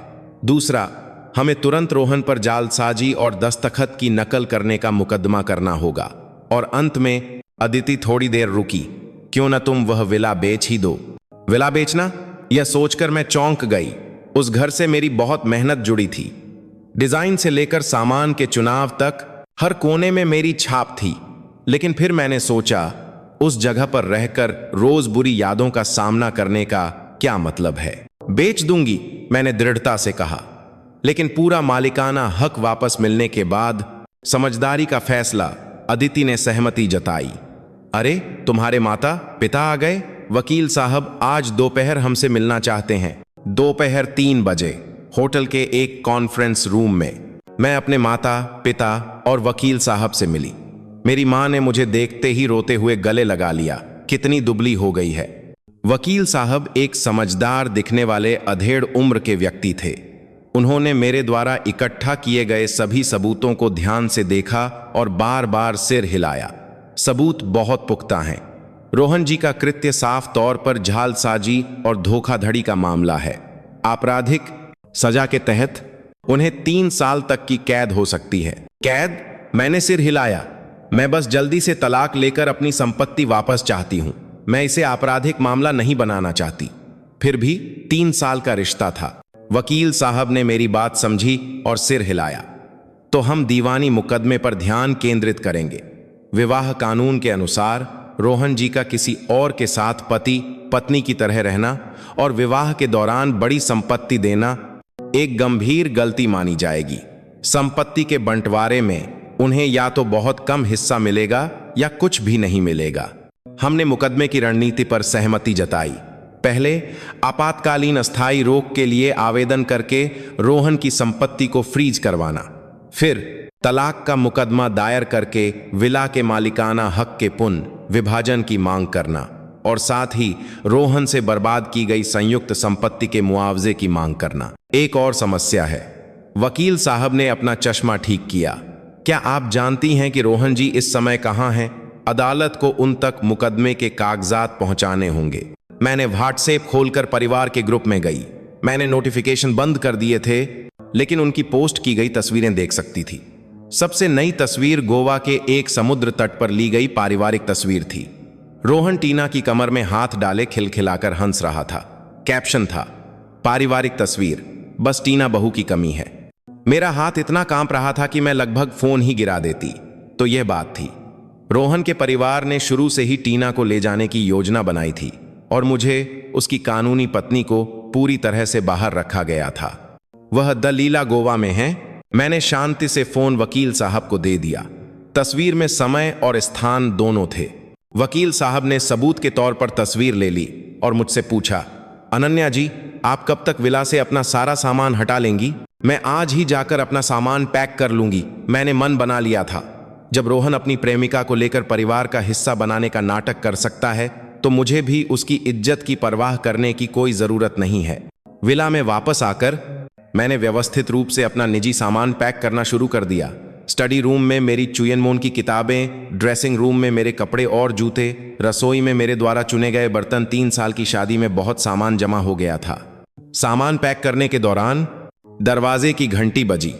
दरवाजे के लेंस से देखा तो एक अनजान महिला कागजों का एक बंडल लिए खड़ी थी। क्या यह रोहन जी का घर है? उसने विनम्रता से पूछा। मैं एबीसी बैंक से हूं। रोहन जी ने कुछ कागजात लेने के लिए कहा था। बैंक की कर्मचारी। रोहन की हरकतें मेरी सोच से भी तेज थीं। मैंने दरवाजा खोला, लेकिन उसे अंदर नहीं आने दिया। कैसे कागजात? रोहन जी ने कहा था कि आप जानती होंगी, विला के मालिकाना हक के कागजात और अनन्या जी की मूल आईडी। उसकी नजर मेरे कंधे के ऊपर से घर के अंदर झांक रही थी। मुझे गुस्से में लगभग हंसी आ गई। रोहन दूर बैठकर बैंक कर्मचारी को घर भेजकर कागजात निकलवाने की कोशिश कर रहा था। माफ कीजिए, मुझे इस बारे में कुछ नहीं पता, मैंने ठंडे स्वर में कहा, और रजिस्ट्री यहां नहीं है। महिला कर्मचारी अजीब स्थिति में पड़ गई, लेकिन रोहन जी ने तो उन्होंने जो भी कहा उससे कोई फर्क नहीं पड़ता। मैंने उसकी बात काट दी। बेहतर होगा कि आप रजिस्ट्रार ऑफिस की नवीनतम सूचना फिर से देख लें। इस विला पर मालिकाना हक का विवाद चल रहा है और अगर कोई भी बैंक इस पर लोन देता है तो उसे कानूनी जिम्मेदारी उठानी पड़ेगी। उसका चेहरा बदल गया और वह जल्दी से चली गई। मैंने दरवाजा बंद किया और तुरंत सभी प्रमुख बैंकों के क्रेडिट विभागों को ईमेल भेजकर आधिकारिक तौर पर घोषित किया कि विला पर मालिकाना हक का विवाद है। इस संपत्ति पर कोई भी लोन आवेदन अमान्य होगा। शाम तक मैंने आखिरकार अपना सारा निजी सामान पैक कर लिया। पैकर्स एंड मूवर्स का ट्रक दरवाजे पर खड़ा था। कर्मचारी एक एक करके बक्से ट्रक में लाद रहे थे। मैंने आखिरी बार उस जगह को देखा जिसे मैं कभी अपना घर कहती थी। मेरे मन में जरा भी अफसोस नहीं था। 1 मिनट, अचानक मुझे कुछ याद आया। मैं बेडरूम में वापस गई और बेडसाइड टेबल से एक छोटा सा डिब्बा निकाला। उसमें मोती की एक जोड़ी बालियां थीं। यह मेरी नानी की एकमात्र निशानी थी। 3 साल तक मैंने इसे कीमती समझकर कभी नहीं पहना। अब यह आखिरकार अपने असली मालिक के पास वापस जा सकती थी। दरवाजा बंद करके मैंने चाबी सोसाइटी ऑफिस में जमा कर दी और अपने जाने की सूचना दी। मैंने कहा कि विला से संबंधित कोई भी मामला मेरे वकील के माध्यम से निपटाया जाए। ऑफिस के मैनेजर मुझे उस दिन से जानते थे जब मैं पहली बार यहां आई थी। उन्होंने हिचकिचाते हुए पूछा, मैडम सब ठीक तो है? अब से मुझे सिर्फ अनन्या कहिएगा। मैंने मुस्कुराते हुए ठीक किया। मैनेजर साहब, अब तक की देखभाल के लिए शुक्रिया। मैं अपने माता पिता के होटल की ओर गाड़ी चलाने लगी। मेरा मन पहले से कहीं ज्यादा हल्का था। रास्ते में अदिति का मैसेज आया, संपत्ति फ्रीज करने का आदेश मंजूर हो गया है। रोहन के नाम के सभी बैंक खाते फ्रीज कर दिए गए हैं। साथ ही अखबार में रजिस्ट्री की गुमशुदगी की सूचना भी छपवा दी है। कानूनी तौर पर यह प्रभावी हो गया है। मैंने शुक्रिया का जवाब दिया और एक अंतर्राष्ट्रीय कॉल मिलाया। फोन के दूसरी तरफ लंदन में पढ़ाई के दौरान मेरी रूममेट एमा थी। वह अब एक बहुराष्ट्रीय कंपनी में एक वरिष्ठ अधिकारी थी। एमा, कैसी हो? एमा की आवाज में जोश था। तुमने जो सिंगापुर ब्रांच की नौकरी के बारे में बताया था, क्या वह अभी भी खाली है? मैंने सीधे सामने देखते हुए दृढ़ आवाज में पूछा।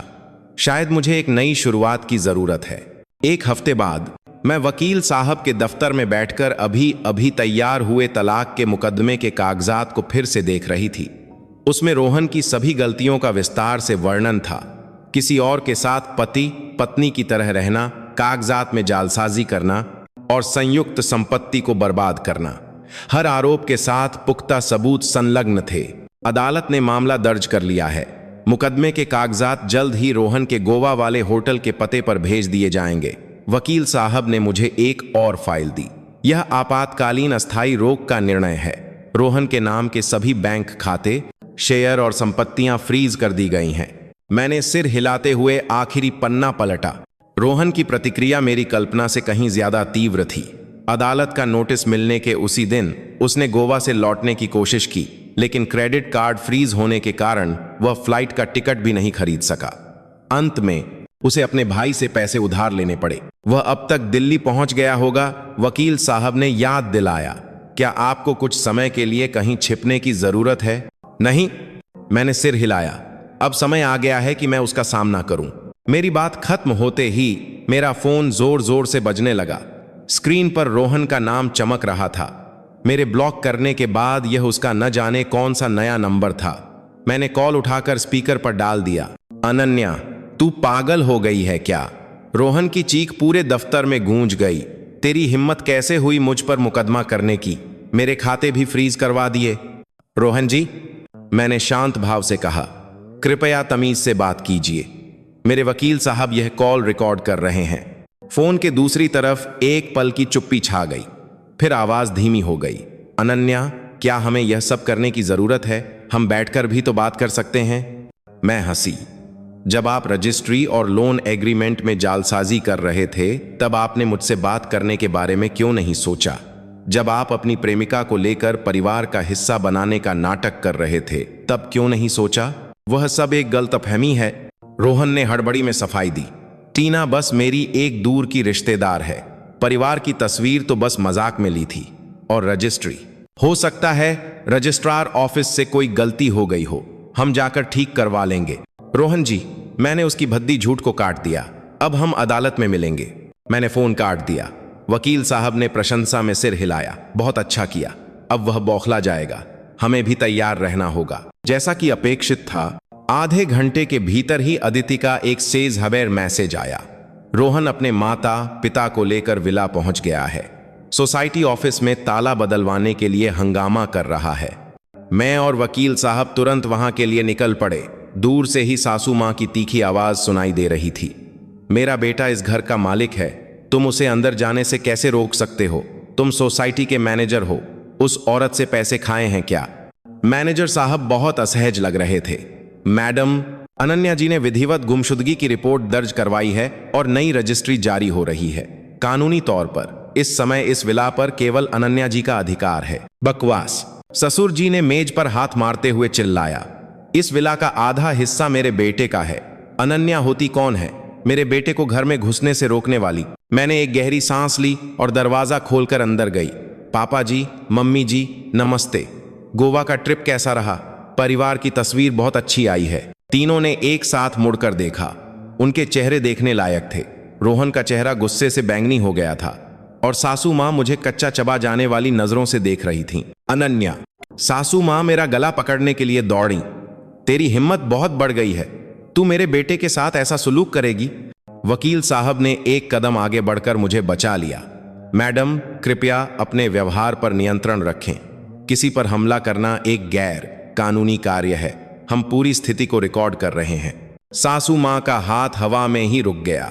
उनका चेहरा पीला पड़ गया और उन्होंने अपना हाथ वापस खींच लिया। बड़ी आई वकील लेकर आई है अपने ससुराल वालों से लड़ने।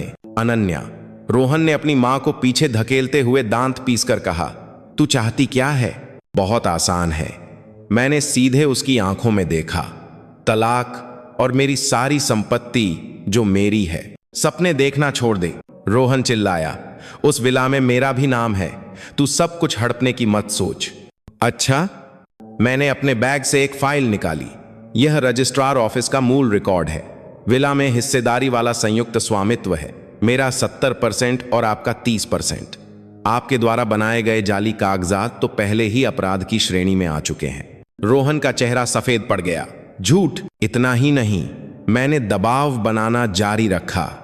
आपने मेरे जाली दस्तखत करके लोन एग्रीमेंट बनवाया और अपनी प्रेमिका को 4,68,00,000 रुपए भेजे। यह सब शादी टूटने की गंभीर वजहें हैं। कानून के अनुसार आपको विला का हिस्सा तो क्या, मुझे मुआवजा भी देना पड़ सकता है। सासू मां और बर्दाश्त नहीं कर सकी। बकवास! मेरे बेटे ने तुझे इतने साल खिलाया पिलाया और तू एहसान मानने की बजाय उसे ही काट रही है। खिलाया पिलाया? मुझे लगभग हंसी आ गई। मम्मी जी, 3 साल तक हम अपने खर्चे अलग अलग उठाते थे। विला का लोन, बिजली, पानी, मेंटेनेंस, सब कुछ मैंने अकेले भरा है। आपके बेटे ने हर महीने जो 1.5 लाख रुपए दिए, उससे तो उसका अपना खाने का खर्च भी पूरा नहीं होता था।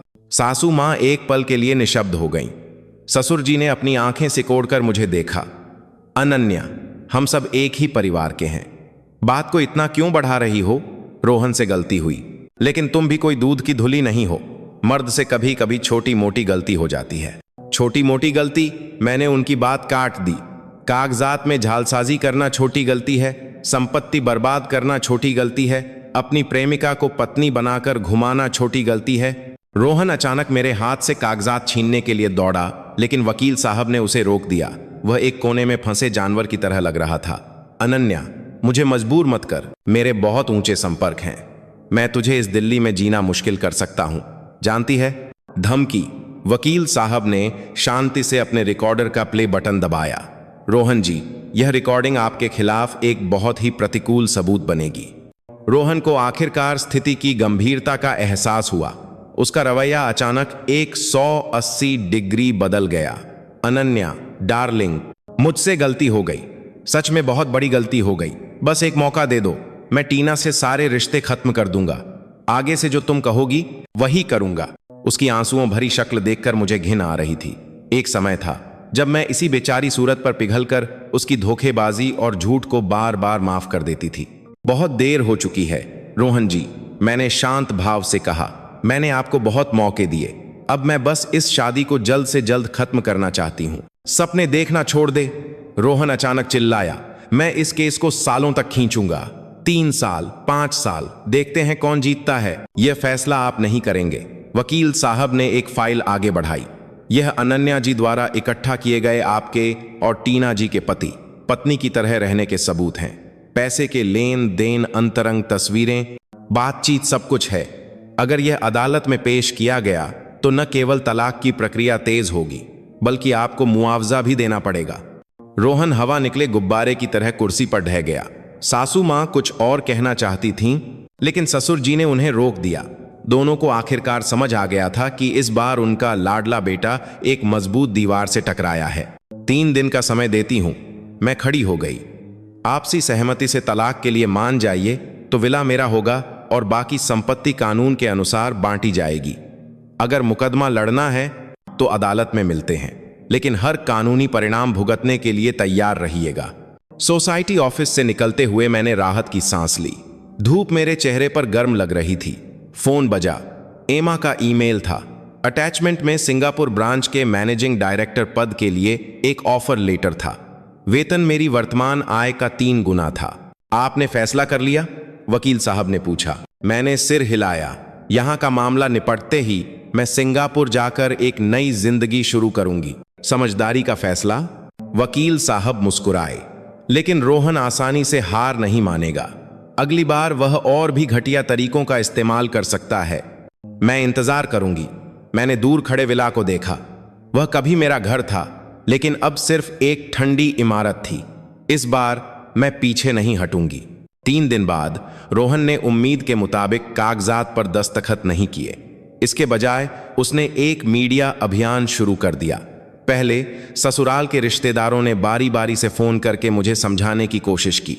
फिर उसने फेसबुक पर एक भावुक पोस्ट लिखी जिसमें यह संकेत दिया गया कि मुझे कोई अमीर और ऊंची पहुंच वाला आदमी मिल गया है, इसीलिए मेरा मन बदल गया है। अंत में वह मेरे ऑफिस तक पहुंच गया और एचआर विभाग में मेरी निजी जिंदगी को लेकर शिकायत दर्ज करा दी। सौभाग्य से मैं तैयार थी। जब एचआर ने मुझे बुलाया तो मैंने तुरंत अपना इस्तीफा और सिंगापुर की कंपनी का ऑफर लेटर पेश कर दिया। साथ ही अदिति ने कुछ बड़ी समाचार वेबसाइटों पर सच्चाई बताने वाला एक स्पष्टीकरण पोस्ट करने में मेरी मदद की। उसमें रोहन की बेवफाई और जालसाजी के कुछ सबूत भी संलग्न थे। जनमत तुरंत पलट गया। रोहन के सोशल मीडिया अकाउंट पर नाराज नेटिजन्स ने हमला बोल दिया। टीना के काम करने की जगह का भी पता चल गया। दोनों सड़क पर बदनाम हो गए। और भी आश्चर्य की बात यह थी कि किसी उत्साही नेटिजन ने यह खुलासा किया कि टीना एक ही समय में 3 लोगों को डेट कर रही थी। रोहन पूरी दुनिया के लिए एक मजाक बन गया। इस बार तो उसकी पूरी तरह से मिट्टी पलीद हो गई। अदिति ने खुशी से कहा, लेकिन हमने रोहन की बेशर्मी को कम आंका था। एक बारिश की रात वह अपने भाई मोहित के साथ उस विला में घुस आया जहां मैं अपना सामान पैक कर रही थी। उसने मुझे साथ में मरने की धमकी दी। अनन्या, रोहन शराब की गंध में डूबा हुआ था। उसकी आंखें खून की तरह लाल थीं। तूने मेरी जिंदगी बर्बाद कर दी, अब मैं तुझे बर्बाद कर दूंगा। मोहित ने फोन निकालकर वीडियो बनाना शुरू कर दिया।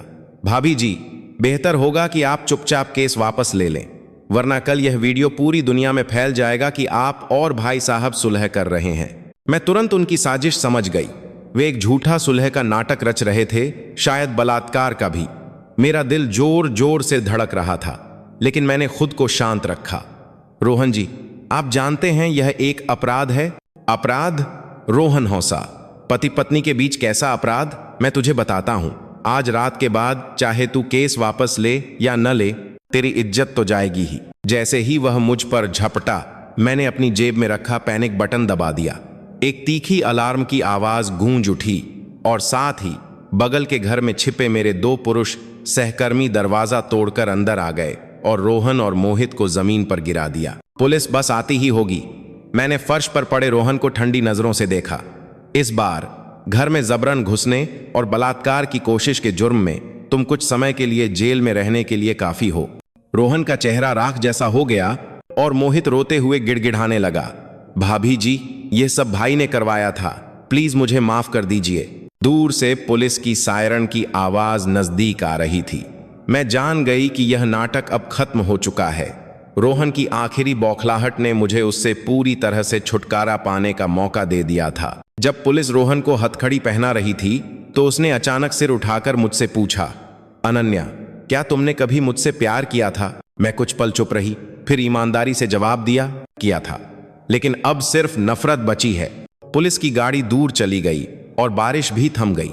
मैं विला के दरवाजे पर खड़ी होकर उस जगह को देख रही थी जो इतनी यादों से भरी थी। मेरा मन अजीब तरह से शांत था। कल मैं इस घर को औपचारिक रूप से बेचने के लिए दे दूंगी। अगले हफ्ते तलाक की पहली सुनवाई है और 1 महीने बाद मैं सिंगापुर में एक बिल्कुल नई जिंदगी शुरू करूंगी। फोन बजा। मेरी माँ का मैसेज था, बेटी, मैंने तेरे पसंदीदा मोमोज बनाए हैं, खाना खाने आजा। मैंने मुस्कुराते हुए जवाब दिया, हाँ माँ, बस अभी आई। रात के आसमान में एक तारा चमक रहा था। मैं जानती थी कि यह वही सितारा है जो मुझे आगे बढ़ने का रास्ता दिखा रहा है। तलाक की पहली सुनवाई से 1 दिन पहले मुझे पुलिस स्टेशन से फोन आया। पता चला कि रोहन ने गोवा यात्रा के दौरान जाली रजिस्ट्री के आधार पर एक छोटी फाइनेंस कंपनी से 2 करोड़ रुपए का लोन लिया था।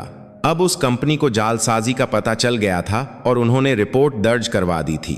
अनन्या जी, आप इस मामले में एक पीड़ित हैं, हमें आपके सहयोग की जरूरत होगी। पुलिस अधिकारी की आवाज गंभीर और विनम्र थी। फोन काटने के बाद मैंने तुरंत वकील साहब से संपर्क किया। सुनकर वह अपनी हंसी नहीं रोक पाए। रोहन ने तो अपने ही पैर पर कुल्हाड़ी मार ली है। इतनी बड़ी रकम की जालसाजी के लिए उसे कम से कम 3 साल की जेल होगी।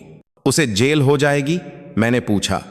संभावना बहुत ज्यादा है, वकील साहब ने आत्मविश्वास से कहा, और यह हमारे तलाक के मुकदमे के लिए बहुत फायदेमंद होगा। जज साहब रोहन की गंभीर गलती को मानेंगे और संपत्ति का बंटवारा निश्चित रूप से आपके पक्ष में होगा। मुझे खुश होना चाहिए था, लेकिन मेरे मन में एक अजीब सी उलझन थी। 3 साल की शादी का अंत इस तरह से होगा, यह वाकई विडंबना थी। सुनवाई के दिन अदालत के बाहर पत्रकारों की भीड़ थी। मेरी कहानी इंटरनेट पर फैलने के बाद यह तलाक का मामला एक गर्म विषय बन गया था। किसी ने तो हिम्मत वाली अनन्या नाम से एक हैशटैग अभियान भी शुरू कर दिया था। रोहन अपने माता, पिता और वकील के साथ देर से पहुंचा। सिर्फ 2 हफ्तों में वह 10 साल बूढ़ा लग रहा था। उसकी आंखें धमसी हुई थीं और चेहरा राख जैसा था। मुझे देखते ही उसकी आंखों में नफरत की एक झलक आई, लेकिन वह तुरंत डर में बदल गई। वह जानता था कि उसे न केवल तलाक बल्कि एक आपराधिक मुकदमे का भी सामना करना है। सुनवाई आश्चर्यजनक रूप से सहज रही। रोहन के वकील ने यह साबित करने की कोशिश की कि पैसे का लेन देन सिर्फ एक सामाजिक आदान प्रदान था और टीना एक दूर की रिश्तेदार थी। लेकिन जब जज ने अंतरंग तस्वीरें और स्पष्ट बातचीत के रिकॉर्ड देखे तो वह वकील भी चुप हो गया। रजिस्ट्री और लोन एग्रीमेंट में जालसाजी के मामले में रोहन के पास कहने के लिए कुछ भी नहीं था। जब जज ने पूछा कि उसने ऐसा क्यों किया तो उसके जवाब ने पूरे कोर्टरूम को हैरान कर दिया। मेरे भाई की शादी होनी थी और उसकी पत्नी के घर से कोई मदद नहीं मिल रही थी। मैं बस अपने परिवार के लिए कुछ करना चाहता था। तो आपने कागजात में जालसाजी की, अनुबंध में जालसाजी की और संपत्ति बर्बाद की? जज ने कठोरता से पूछा। क्या आप इस कृत्य के कानूनी परिणामों को जानते थे? रोहन सिर झुकाए चुप खड़ा रहा। दर्शकों में बैठी उसकी मां फूट फूट कर रोने लगीं और उन्हें अदालत के गार्ड द्वारा बाहर ले जाया गया। ब्रेक के दौरान रोहन ने अचानक मुझे रोक लिया। अनन्या, 3 साल के रिश्ते का वास्ता, क्या तुम यह केस वापस नहीं ले सकती? मैं विला तुम्हें वापस दे दूंगा। मुझे वह पैसा भी नहीं चाहिए। बहुत देर हो चुकी है। रोहन जी, मैंने उसे शांत भाव से देखा। मैंने आपको मौका दिया था, आपने खुद सबसे बुरा रास्ता चुना। तू मुझे मारना चाहती है? उसने लाल आंखों से चिल्लाया। अगर मैं जेल गया तो मेरी जिंदगी खत्म हो जाएगी। यह आपने खुद किया है। मैं मुड़ गई और उसे फिर नहीं देखा। अंतिम फैसला मेरी उम्मीदों से कहीं बेहतर था। अदालत ने तलाक को मंजूरी दे दी। विला पूरी तरह से मेरा हो गया। रोहन ने टीना को जो 4 करोड़ 68 लाख रुपए भेजे थे वे उसे पूरी तरह से वापस करने थे। रोहन की जमा राशि का 70% मेरे मुआवजे के रूप में तय किया गया। इसके अलावा रोहन को मेरे वकील की फीस और मुकदमे का खर्च भी उठाना था। जब जज फैसला सुना रहे थे तो रोहन का चेहरा राख जैसा हो गया और दर्शकों में बैठी उसकी मां वहीं बेहोश हो गईं। पत्रकार पागलों की तरह तस्वीरें खींच रहे थे। फ्लैश की चकाचौंध में रोहन के परिवार के 3 लोगों की दयनीय स्थिति हमेशा के लिए दर्ज हो गई। अदालत से बाहर निकलते ही धूप बहुत तेज थी। वकील साहब ने मेरा कंधा थपथपाया। बधाई हो अनन्या जी, न्याय की जीत हुई। धन्यवाद वकील साहब, मैंने ईमानदारी से कहा। आपकी मदद के बिना मैं इतनी बड़ी जीत हासिल नहीं कर सकती थी। आगे की क्या योजना है? विला का क्या करेंगी? बेच दूंगी, मैंने बिना किसी हिचकिचाहट के कहा। मैंने पहले ही एक प्रॉपर्टी डीलर को दे दिया है। अगले हफ्ते मैं सिंगापुर जाकर अपनी नई नौकरी शुरू करूंगी। वकील साहब ने सिर हिलाया। समझदारी का फैसला। ओह, क्या आप रोहन जी का आपराधिक मामला आगे बढ़ाना चाहेंगी? मैंने कुछ देर सोचा। मैं अब उससे कोई वास्ता नहीं रखना चाहती। अगर वह अपना गुनाह कबूल कर लेता है और संपत्ति वापस कर देता है तो मैं अपनी शिकायत वापस ले सकती हूं। लेकिन कानून उसे जो भी सजा दे वह मुझे मंजूर है। ठीक है, मैं आगे की प्रक्रिया देख लूंगा। वकील साहब ने मुझसे विदा ली। सिंगापुर में आपकी नई शुरुआत के लिए शुभकामनाएं। अस्थायी रूप से किराए पर लिए गए फ्लैट में वापस आकर मैंने अपना सामान पैक करना शुरू कर दिया। 3 साल की शादी और अंत में मेरे पास ले जाने के लिए सिर्फ 2 सूटकेस का सामान था। फोन लगातार बज रहा था। दोस्तों के बधाई संदेश थे। मैंने एक एक करके सबको धन्यवाद दिया और फोन बंद कर दिया। मैंने इस दुर्लभ शांति का आनंद लिया। उस शाम अदिति शैंपेन लेकर जश्न मनाने आई। वाह, उस रोहन की तो इस बार सच में लुटिया डूब गई। दिल को सुकून मिला। हमने जाम टकराए। बुलबुले जीभ पर घुलते हुए एक मीठा स्वाद छोड़ रहे थे। अदिति अचानक गंभीर हो गई। सच कहूं अनन्या, 3 साल में मुझे सबसे ज्यादा तेरी ही चिंता थी। तुझे धीरे धीरे खुद को खोते हुए, वह पुरानी तुम नहीं रहते हुए देखकर। मैं जानती हूं, मैंने वाइन का गिलास कसकर पकड़ लिया। कभी कभी मैं खुद से भी पूछती हूं, मैं इतनी मूर्ख कैसे थी? साफ साफ इतने सारे संकेत थे, फिर भी मैं क्यों आंखें मूंद कर उन्हें नजरअंदाज करती रही? प्यार की वजह से पगली अदिति ने एक सांस ली। प्यार इंसान को अंधा बना देता है, लेकिन शुक्र है तुम आखिरकार जाग गई। अगली सुबह मुझे प्रॉपर्टी डीलर का फोन आया। विला 12 5 करोड़ रुपए में बिक गया था।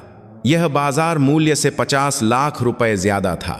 खरीदार एक अकेली मां थीं, जिन्हें स्कूल की निकटता और विला का इंटीरियर पसंद आया था। खरीदार जल्द से जल्द नाम ट्रांसफर की प्रक्रिया पूरी करना चाहती हैं। क्या आप ठीक रहेंगी?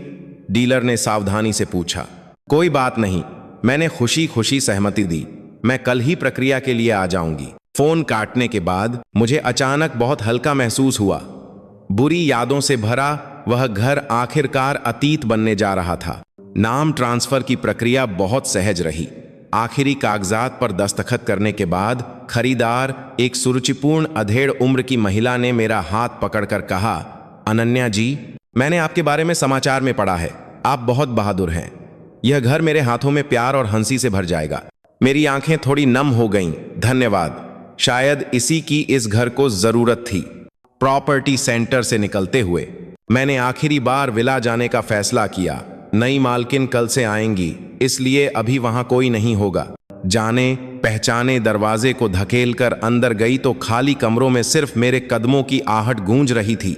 धूप बड़ी खिड़कियों से छनकर फर्श पर पीली धारियां बना रही थी। मैंने धीरे धीरे एक एक कमरे का चक्कर लगाया।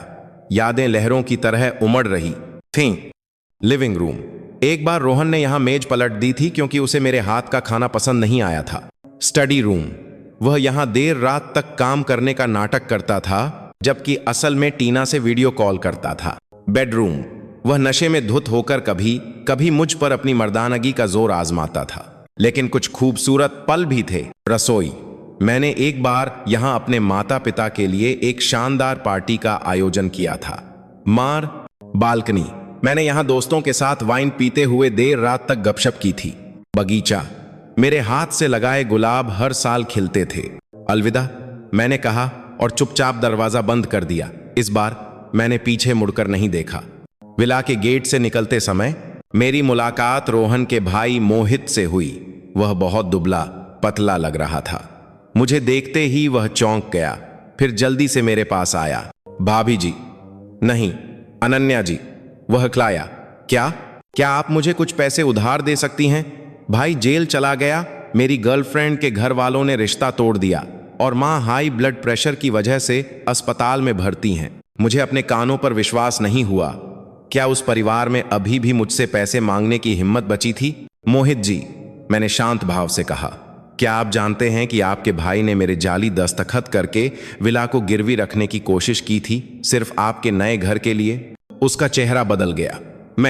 मुझे नहीं पता था कि वह पैसा कहां से आ रहा है। आप और आपका परिवार वाकई बहुत बेशर्म है। मैं हंसी। आपके भाई का जेल जाना, आपकी मां का अस्पताल में भर्ती होना और आपकी शादी का टूटना, यह सब कर्मों का फल है। मैं आपको सलाह दूंगी कि आप अपना देखिए। इतना कहकर मैं मुड़कर चली गई। मोहित ने पीछे से गुस्से में चिल्लाया, अनन्या, तू कितनी पत्थर दिल और मतलबी औरत है।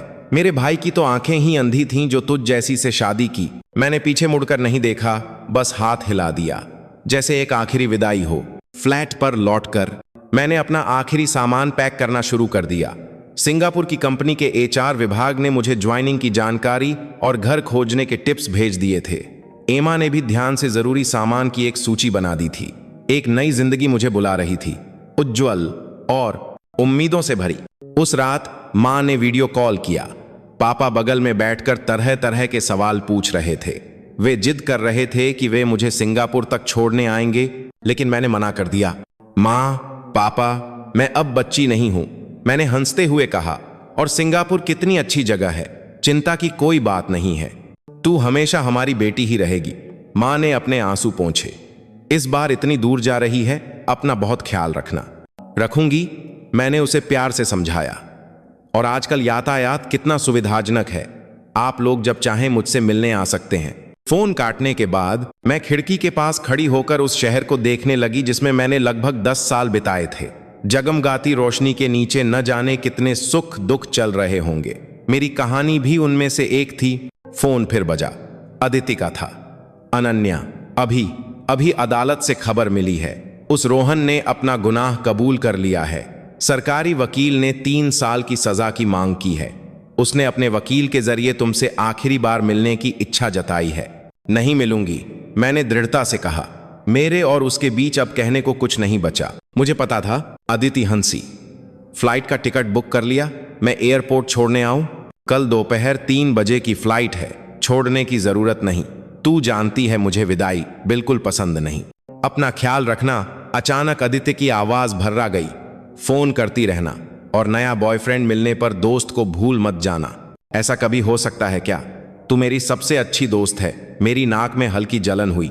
जब मैं वहां सेटल हो जाऊंगी तो तुझे सिंगापुर बुलाऊंगी। रात गहरी हो गई। मैंने अपना आखिरी सामान पैक कर लिया। बत्ती बुझाकर बिस्तर पर लेट गई। कल इस समय मैं 10,000 मीटर की ऊंचाई पर एक बिल्कुल नई जिंदगी की ओर उड़ रही होंगी। आंखें बंद करते ही पिछले 3 साल की यादें एक धीमी गति की फिल्म की तरह गुजर गईं। दर्द, धोखा, संघर्ष और अंत में जागृति। अंत में सब कुछ विकास की ताकत बन गया। कहीं पढ़ा हुआ एक वाक्य याद आया। कुछ रास्ते अकेले चलने पड़ते हैं, कुछ आंसू खुद पोंछने पड़ते हैं और कुछ दर्द अकेले सहने पड़ते हैं। लेकिन जब आप उस रास्ते को पार कर लेते हैं तो आप खुद के एक बेहतर संस्करण से मिलते हैं। कल सूरज फिर उगेगा और मैं अब वह अनन्या नहीं होंगी जो अपमान सहती थी। सिंगापुर चांगी हवाई अड्डा। लोगों की भीड़ थी। मैंने अपना ट्रॉली बैग धकेलते हुए जैसे ही बाहर कदम रखा, मैंने एमा को देखा जो मेरे नाम का एक बोर्ड लिए खड़ी थी। 3 साल बाद मिलकर उसने अपने बाल छोटे करवा लिए थे और एक स्टाइलिश ऑफिस सूट में थी।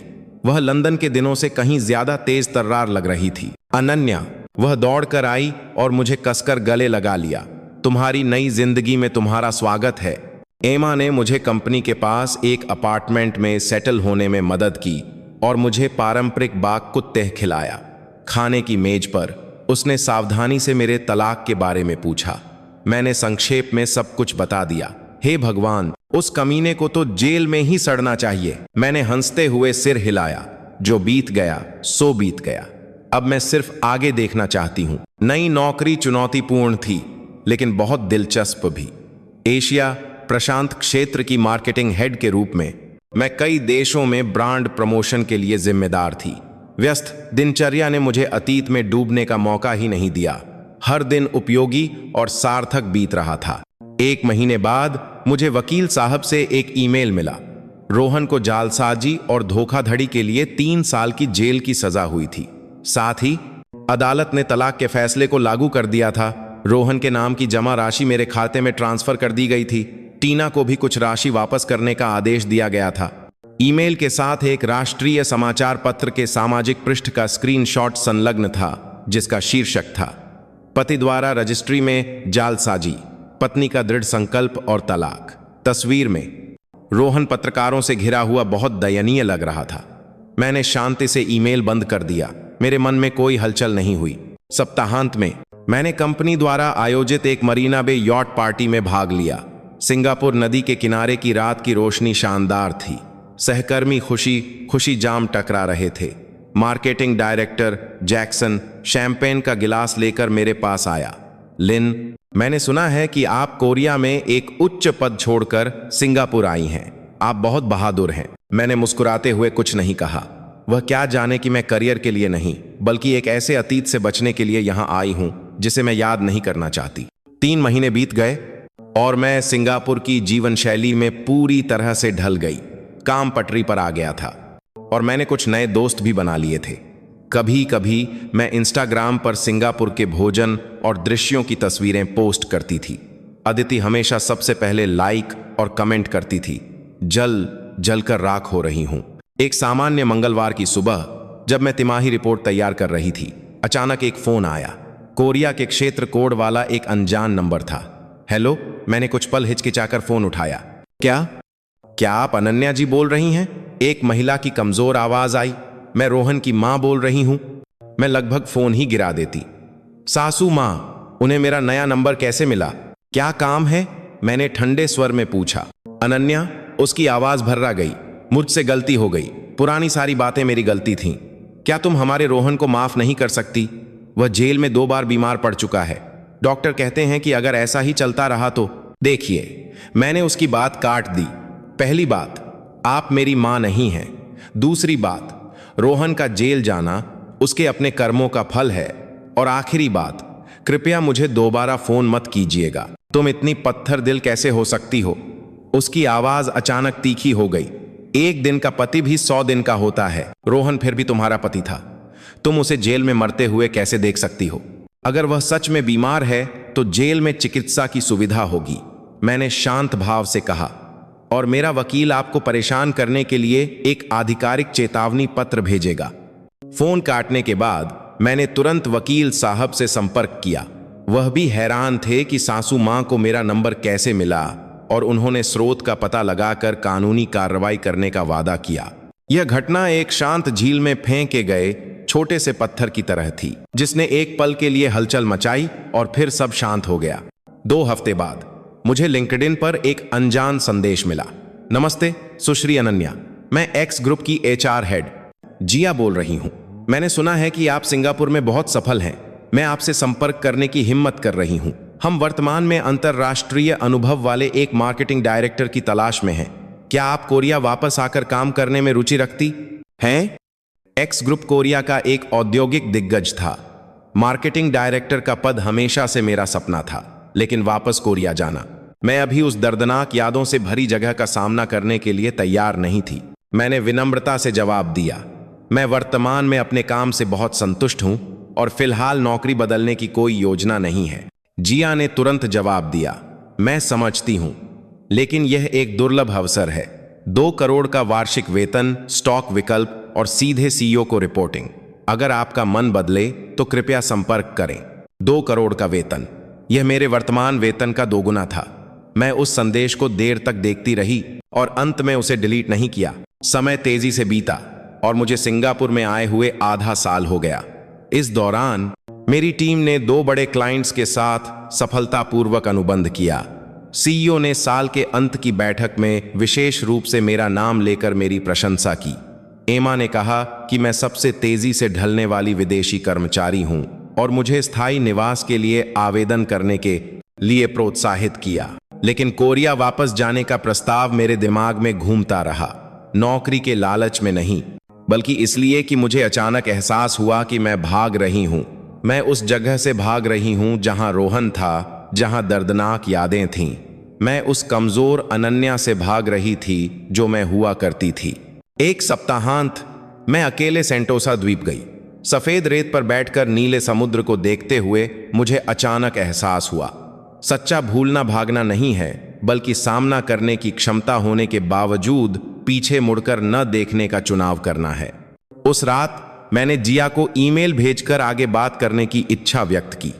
साथ ही मैंने वकील साहब से संपर्क करके पूछा कि अगर मैं वापस आती हूं तो क्या रोहन और उसका परिवार मुझे परेशान कर सकते हैं। रोहन जी अभी भी जेल में हैं, उन्हें बाहर आने में कम से कम 2 साल और लगेंगे, वकील साहब ने जवाब दिया। उनके माता पिता पिछली कानूनी चेतावनी के बाद आपको परेशान करने की हिम्मत नहीं करेंगे। इसके अलावा देश में आपकी प्रतिष्ठा बहुत अच्छी है। कई महिलाएं आपको घरेलू हिंसा के खिलाफ एक मिसाल मानती हैं। मिसाल? मैंने कड़वाहट से मुस्कुराते हुए सिर हिलाया। मैं तो बस एक साधारण महिला थी जिसे एक कोने में धकेल दिया गया था और उसने पलटवार किया था। एक्स ग्रुप के साथ साक्षात्कार बहुत सहज रहा। वीडियो साक्षात्कार के बाद उन्होंने सिंगापुर में एक व्यक्तिगत बैठक की व्यवस्था करने की भी पेशकश की। एशिया प्रशांत क्षेत्र के अध्यक्ष ने व्यक्तिगत रूप से मेरे साथ रात का खाना खाया और कंपनी की विकास योजनाओं का विस्तार से वर्णन किया। सुश्री अनन्या, आपके अनुभव ने हमें बहुत प्रभावित किया है, अध्यक्ष ने ईमानदारी से कहा। न केवल आपकी पेशेवर क्षमता के कारण, बल्कि आपके द्वारा दिखाई गई दृढ़ता और साहस के कारण भी। यही हमारे कॉरपोरेट संस्कृति का मूल मूल्य है। इस तरह सिंगापुर में 8 महीने बिताने के बाद मैंने वापस जाने का फैसला किया। एमा दुखी थी, लेकिन उसने मेरे फैसले को समझा। अपने दिल की सुनो, सिंगापुर हमेशा तुम्हारा इंतजार करेगा। इस्तीफे की प्रक्रिया तेजी से पूरी हुई। CEO ने व्यक्तिगत रूप से 30% वेतन वृद्धि की पेशकश करके मुझे रोकने की कोशिश की, लेकिन मैंने मना कर दिया। यह पैसे की बात नहीं थी, मुझे एक आत्म मुक्ति की रस्म पूरी करनी थी। मुझे उस जगह पर वापस जाना था जिसने मुझे चोट पहुंचाई थी और गर्व से सिर उठाकर एक नई जिंदगी शुरू करनी थी। वापस जाने से एक हफ्ते पहले अदिति का एक मसालेदार खबर वाला मैसेज आया। टीना ने तेरे पूर्व पति को धोखा दे दिया है। वह जेल में मिलने गई थी और वहां किसी दूसरे कैदी के परिवार वाले से उसकी आंखें लड़ गईं। दोनों ने मिलकर रोहन के बचे खुचे पैसे भी लूट लिए और भाग गए। मुझे खुश होना चाहिए था, लेकिन एक अजीब सा दुख महसूस हुआ। रोहन ने सब कुछ हिसाब किताब से किया था, लेकिन अंत में हर किसी ने उसे धोखा दिया। क्या यही कर्म है?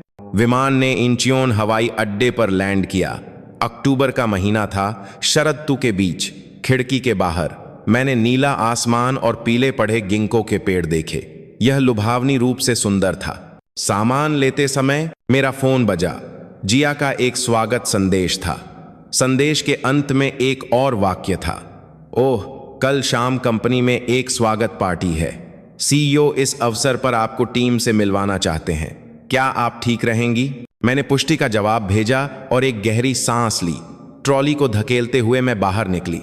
शीशे की गुंबद से छनकर आती धूप मेरे चेहरे पर गर्म लग रही थी। अनन्या, घर में तुम्हारा स्वागत है, मैंने मन ही मन खुद से कहा। एक्स ग्रुप की स्वागत पार्टी सियोल की एक गगनचुंबी इमारत के 80वें मंजिल के रेस्टोरेंट में थी। मैंने एक गहरे लाल रंग का सलीकेदार सूट चुना। यह एक कामकाजी महिला की व्यावसायिकता को दर्शाता था, लेकिन पार्टी के खुशनुमा माहौल को भी खराब नहीं करता था। सुश्री अनन्या, मैंने आपके बारे में बहुत सुना है। सीईओ मिस्टर पार्क लगभग 50 वर्ष के एक सौम्य अधेड़ उम्र के व्यक्ति थे। उन्होंने एक सधे हुए बल से हाथ मिलाया। आपका मामला हमारी एमबीए कक्षाओं में भी एक चर्चा का विषय रहा है। मैंने मुस्कुराते हुए धन्यवाद दिया। मन ही मन मैं थोड़ी हैरान थी। मेरा तलाक बिजनेस स्कूल का केस स्टडी बन गया था। पार्टी शुरू होने पर मुझे जल्द ही इसका कारण पता चल गया। मिस्टर पार्क की पत्नी, एक सुरुचिपूर्ण और बौद्धिक महिला, मेरे पास आई। अनन्या, मैं राष्ट्रीय विश्वविद्यालय में कानून की प्रोफेसर हूं। मैं महिला अधिकार अनुसंधान केंद्र की निदेशक भी हूं। आपका मामला बहुत विशिष्ट है। यह पूरी तरह से दिखाता है कि कैसे एक शिक्षित महिला कानून को एक हथियार के रूप में इस्तेमाल करके अपनी रक्षा कर सकती है। आप बहुत बढ़ाई कर रही हैं। मैं थोड़ी शर्मिंदा थी। उस समय मैं बस एक कोने में धकेल दी गई थी और मैंने सहज रूप से पलटवार किया था। यही सहज ज्ञान अध्ययन के लायक है। प्रोफेसर की आंखों में ज्ञान की एक चमक थी। बहुत सारी महिलाएं समान परिस्थितियों में धैर्य का चुनाव करती हैं, लेकिन आपने अपने वास्तविक कार्यों से साबित कर दिया है कि कानून अधिकारों की रक्षा का एक प्रभावी हथियार है। पार्टी के बीच में एक सूट पहने अधेड़ उम्र के व्यक्ति ने आकर अपना परिचय दिया। सुश्री अनन्या, नमस्ते। मैं समूह का कानूनी सलाहकार हूं। आपके बारे में बहुत सुना है। जब मैं उनसे बात कर रही थी तो एक युवा महिला ने शर्माते हुए बीच में टोका, क्या आप सुश्री अनन्या हैं? उसने खुद को मार्केटिंग टीम की इंटर्न बताया और कहा कि मेरी कहानी ने उसे एक विषाक्त रिश्ते से बहादुरी से बाहर निकलने की बहुत हिम्मत दी। आपको देखकर मुझे विश्वास हो गया है कि मैं भी फिर से शुरू कर सकती हूं। उसकी आंखों में आंसू थे। उस पल मुझे अचानक एहसास हुआ कि मेरी कहानी का शायद वास्तव में कोई मतलब है। यह सिर्फ मेरी व्यक्तिगत कहानी नहीं थी, बल्कि यह उन अनगिनत महिलाओं से जुड़ी थी जो एक दुखी विवाह में संघर्ष कर रही थीं। पार्टी के अंत में मिस्टर पार्क ने विशेष रूप से एक ड्राइवर को मुझे होटल तक छोड़ने के लिए भेजा। कार में उन्होंने मुझे एक फाइल दी। सुश्री अनन्या, यह अगले महीने एशिया प्रशांत कॉरपोरेट फोरम में भाग लेने का निमंत्रण है। समूह ने फैसला किया है कि आप हमारी ओर से मुख्य भाषण देंगी। मैंने खोलकर देखा।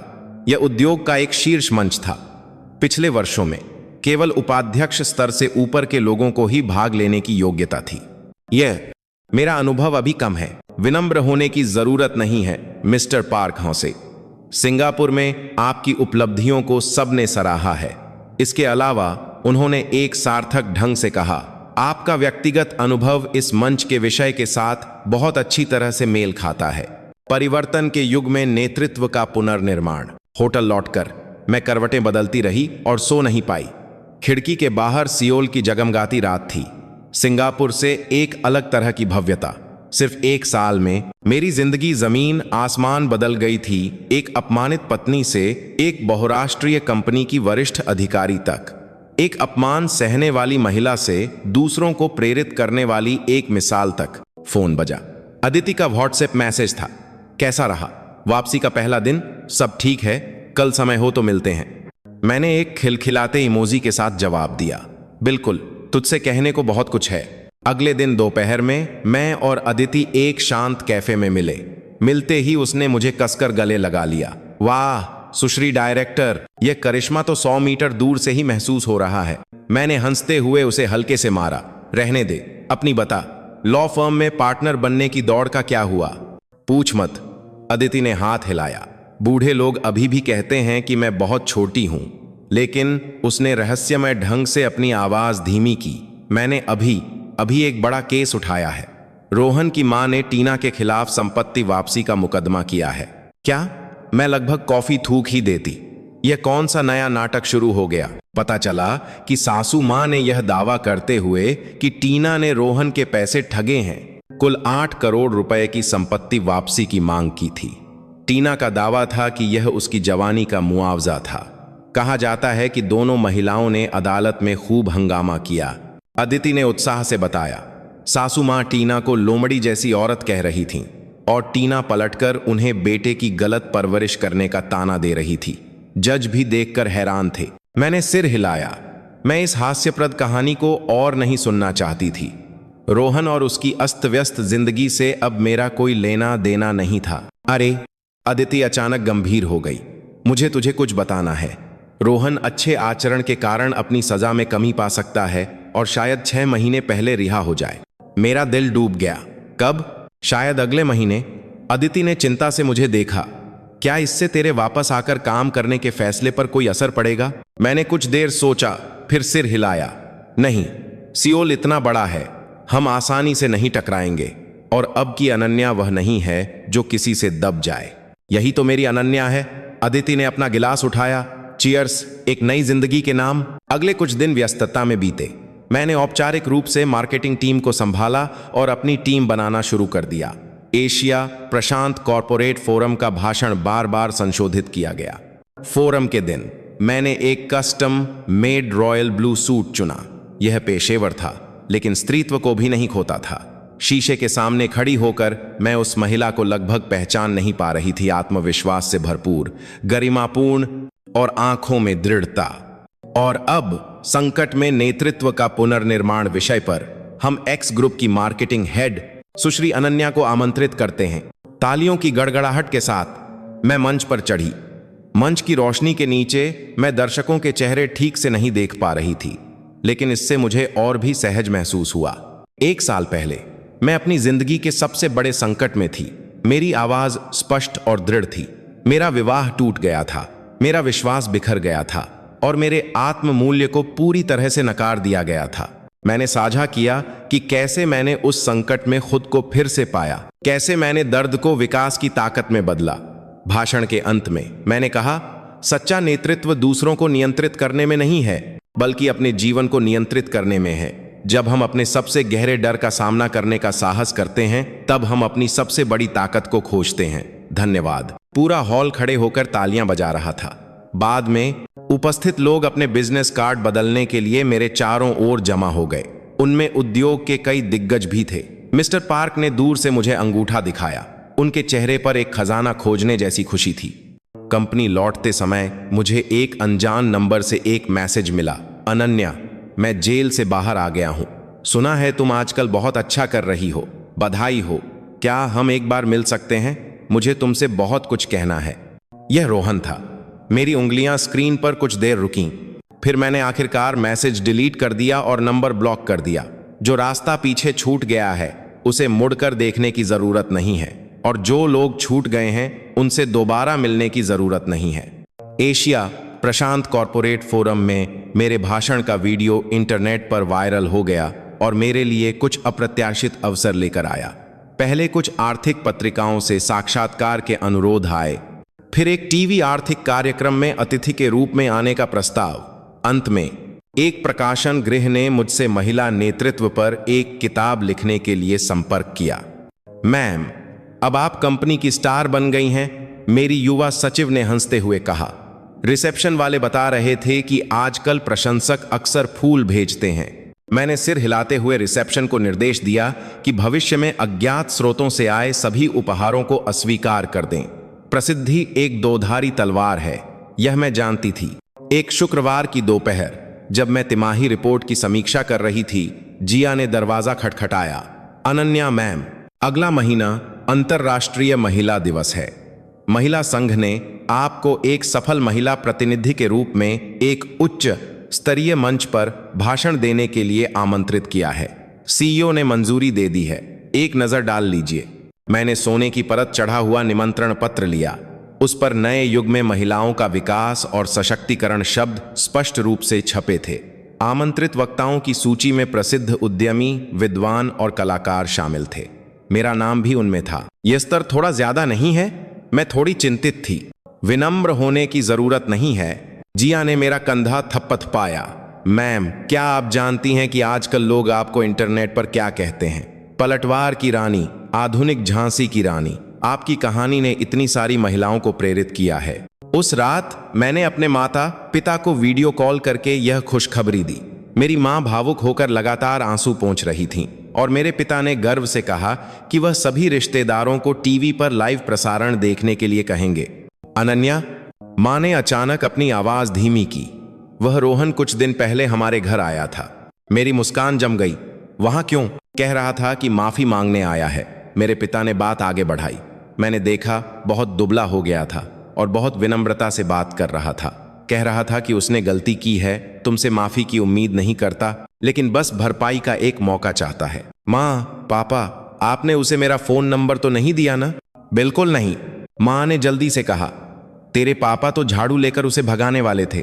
मैंने राहत की सांस ली और अपने माता पिता से भविष्य में उससे न मिलने का आग्रह किया। फोन काटने के बाद मैं खिड़की के पास खड़ी होकर सियोल की रोशनी को देखने लगी। रोहन के आगमन ने मेरे शांत मन की झील में एक छोटा सा पत्थर फेंका था, जिसने एक पल के लिए हलचल मचाई, लेकिन जल्द ही सब फिर से शांत हो गया। अंतर्राष्ट्रीय महिला दिवस का मंच राष्ट्रीय सम्मेलन केंद्र में भव्य रूप से आयोजित किया गया। मैंने घर से कार्यस्थल तक महिलाओं के आत्म पुनर्निर्माण का मार्ग शीर्षक से एक भाषण तैयार किया। मैंने साझा किया कि कैसे मैंने एक विषाक्त रिश्ते से बाहर निकलकर अपने आत्म मूल्य को फिर से पाया। जब हम खुद को परिभाषित करने का अधिकार दूसरों को सौंप देते हैं, तो हम अपनी सबसे कीमती स्वतंत्रता खो देते हैं और सच्चा सशक्तिकरण उस अधिकार को वापस लेने से शुरू होता है। मेरी आवाज पूरे हॉल में गूंज रही थी। तलाक डरावना नहीं है, डरावना है तलाक लेने की क्षमता न होना। अकेलापन डरावना नहीं है, डरावना है अकेले जीने की क्षमता न होना। दर्शकों में गड़गड़ाहट जैसी तालियां बजीं। मैंने देखा कि कई महिला दर्शकों की आंखें नम थीं। उनमें मेरी मां भी थीं। वह और मेरे पिता इस मंच में शामिल होने के लिए विशेष रूप से सियोल आए थे। बाद में एक सफेद बालों वाली महिला एक कर्मचारी की मदद से मेरे पास आई। मैंने उन्हें पहचान लिया। वह एक प्रसिद्ध महिला उद्यमी थी। अनन्या, बहुत अच्छा भाषण था। उन्होंने प्यार से मेरा हाथ पकड़ा। ईमानदार कहानियों में हमेशा सबसे बड़ी ताकत होती है। मैं उम्मीद करती हूं कि तुम भविष्य में भी महिलाओं के लिए आवाज उठाती रहोगी। मैं इतनी भावुक हो गई कि कुछ कह नहीं पाई, बस सिर हिलाती रही। मीडिया के फ्लैश लगातार चमक रहे थे, इस पल को रिकॉर्ड कर रहे थे। उस शाम यह तस्वीर प्रमुख आर्थिक समाचार वेबसाइटों के पहले पन्ने पर थी। मंच के बाद के स्वागत समारोह में मुझे अनगिनत बिजनेस कार्ड और सहयोग के प्रस्ताव मिले। लोगों से बात करते करते जब मैं थोड़ी थक गई, तो पार्टी हॉल के दरवाजे पर एक जाना पहचाना चेहरा दिखाई दिया। रोहन। वह एक बेमेल सूट पहने, फूलों का एक गुलदस्ता लिए भीड़ में घुसने की कोशिश कर रहा था। जब सुरक्षा गार्डों ने उसे रोका, तो दोनों पक्षों के बीच हाथापाई होने लगी। मैं कुछ पल हिचकिचाई, फिर उसके पास गई। अनन्या। रोहन ने मुझे देखते ही उसकी आंखें चमक उठीं। मैं बस तुम्हें व्यक्तिगत रूप से बधाई देने आया था। तुम अब बहुत शानदार लगने लगी हो। वह सच में बहुत दुबला हो गया था और उसकी आंखों के नीचे गहरे काले घेरे थे। उसका पुराना सलीकेदार रूप कहीं गायब हो गया था। उसके हाथ में पकड़ा फूलों का गुलदस्ता सस्ता और दयनीय लग रहा था। रोहन जी, मैंने शांत भाव से कहा, कृपया यहां से चले जाइए। मैं जानता हूं कि मुझे तुमसे मिलने का कोई हक नहीं है। उसकी आवाज भर्रा गई। मैंने गलती की, बहुत बड़ी गलती की। टीना मेरे सारे पैसे लेकर भाग गई। माँ सदमे से बीमार होकर अस्पताल में भर्ती हैं और मेरी नौकरी भी चली गई। यह सब मेरे कर्मों का फल है। उसकी आंसुओं भरी शक्ल देखकर मेरे मन में कोई हलचल नहीं हुई। पुराने घाव इतने गहरे थे कि अब नफरत करने की भी ताकत नहीं बची थी। जो बीत गया सो बीत गया, मैंने कहा। मैं उम्मीद करती हूं कि आप भविष्य में अच्छा करेंगे, लेकिन कृपया मुझे दोबारा मत ढूंढिएगा। अनन्या। वह अचानक घुटनों पर बैठ गया। बस एक मौका दे दो। सुरक्षा गार्ड। मैं मुड़ी और पुकारा, कृपया इन्हें बाहर ले जाइए। 2 गार्डों ने तुरंत रोहन की दोनों बाहें पकड़ी और उसे बाहर खींचने लगे। वह छटपटाते हुए मुड़कर चिल्लाया, अनन्या, तू कितनी पत्थर दिल औरत है, एक दिन की पत्नी भी। पार्टी हॉल के सभी लोग हमारी तरफ देखकर फुसफुसा रहे थे। मैंने अपने कपड़े ठीक किए, सिर उठाया और वापस हॉल में चली गई। माँ ने चिंता से मुझे देखा। मैंने उन्हें हल्के से गले लगाया। माँ, मैं ठीक हूं। उस रात के बाद रोहन मेरे जीवन में फिर कभी नहीं दिखाई दिया। कुछ लोगों ने कहा कि वह दक्षिण में जाकर मजदूरी कर रहा है और कुछ ने कहा कि वह अपने गृहनगर लौटकर अपनी बीमार मां की देखभाल कर रहा है। जो भी हो, उससे अब मेरा कोई लेना देना नहीं था। मंच की चर्चा कुछ समय तक जारी रही। मेरे लिंक्डइन फॉलोअर्स तेजी से बढ़े और मुझे रोज सैकड़ों परामर्श, संदेश और सहयोग के प्रस्ताव मिलने लगे। कंपनी ने इस अवसर का लाभ उठाते हुए मुझे नवगठित महिला नेतृत्व विकास केंद्र का प्रमुख नियुक्त किया और अतिरिक्त स्टॉक विकल्प दिए। बसंत आने पर मैंने सियोल में एक अपार्टमेंट खरीदा। अनुबंध करते समय मैंने विशेष रूप से केवल अपने नाम पर बनी रजिस्ट्री को चुना। खाली नए घर में खड़ी होकर मैंने अदिति को वीडियो कॉल करके ऑनलाइन जाम टकराने के लिए कहा, वाह सुश्री डायरेक्टर, अब तुम सच में जिंदगी की विजेता हो। स्क्रीन के दूसरी तरफ अदिति ने सेब चबाते हुए कहा, लेकिन प्यार का क्या? कोई नई खबर? मेरा काम ही मेरा प्यार है। मैंने हंसते हुए विषय बदल दिया। अरे, तेरे लॉ फर्म में पार्टनर बनने का क्या हुआ? तेरी वजह से हो गया। अदिति ने गर्व से अपना वाइन का गिलास हिलाया। अब ऑफिस के बूढ़े लोग भी मुझे देखकर इज्जत से वकील साहिबा कहते हैं। हमने स्क्रीन के माध्यम से जाम टकराए और एक दूसरे की सफलता का जश्न मनाया। फोन काटने के बाद मैं बालकनी में गई। अप्रैल की सियोल की हवा में बकाइन की खुशबू और विलो की टहनियां उड़ रही थीं। दूर शहर की गगनचुंबी इमारतें दिखाई दे रही थीं। रोशनी आकाश गंगा की तरह चमक रही थी। 1 साल पहले मैं अभी भी एक दुखी विवाह में फंसी अनन्या थी। आज मैं एक तितली में बदल गई थी। एक ऐसी जिंदगी जी रही थी जिसका मैंने पहले कभी सपना भी नहीं देखा था। फोन बजा। प्रकाशन गृह के संपादक का एक ईमेल था। उन्होंने संशोधित पांडुलिपि भेजी थी। मेरी आत्मकथा पुनर्जन्म का पहला ड्राफ्ट पूरा हो गया था। यह साल के अंत में प्रकाशित होने वाली थी। संपादक ने सुझाव दिया कि मैं स्वस्थ प्रेम संबंध बनाने के तरीकों पर एक अध्याय जोड़ूं, क्योंकि संपादक ने ईमेल में लिखा था, बहुत से पाठक यह जानना चाहेंगे कि इतने दर्द से गुजरने के बाद क्या आप अभी भी प्यार में विश्वास करती हैं। मैं मेज पर गई, लैपटॉप खोला और एक सफेद पन्ने पर एक लाइन लिखी, मैं प्यार में विश्वास करती हूं, लेकिन मैं खुद पर ज्यादा विश्वास करती हूं। सच्ची सुरक्षा कभी दूसरों के वादों से नहीं आती, बल्कि अपने आप पर विश्वास से आती है। खिड़की के बाहर एक नया चांद चुपचाप उग आया, दुनिया को अपनी चांदी की रोशनी से नहला रहा था।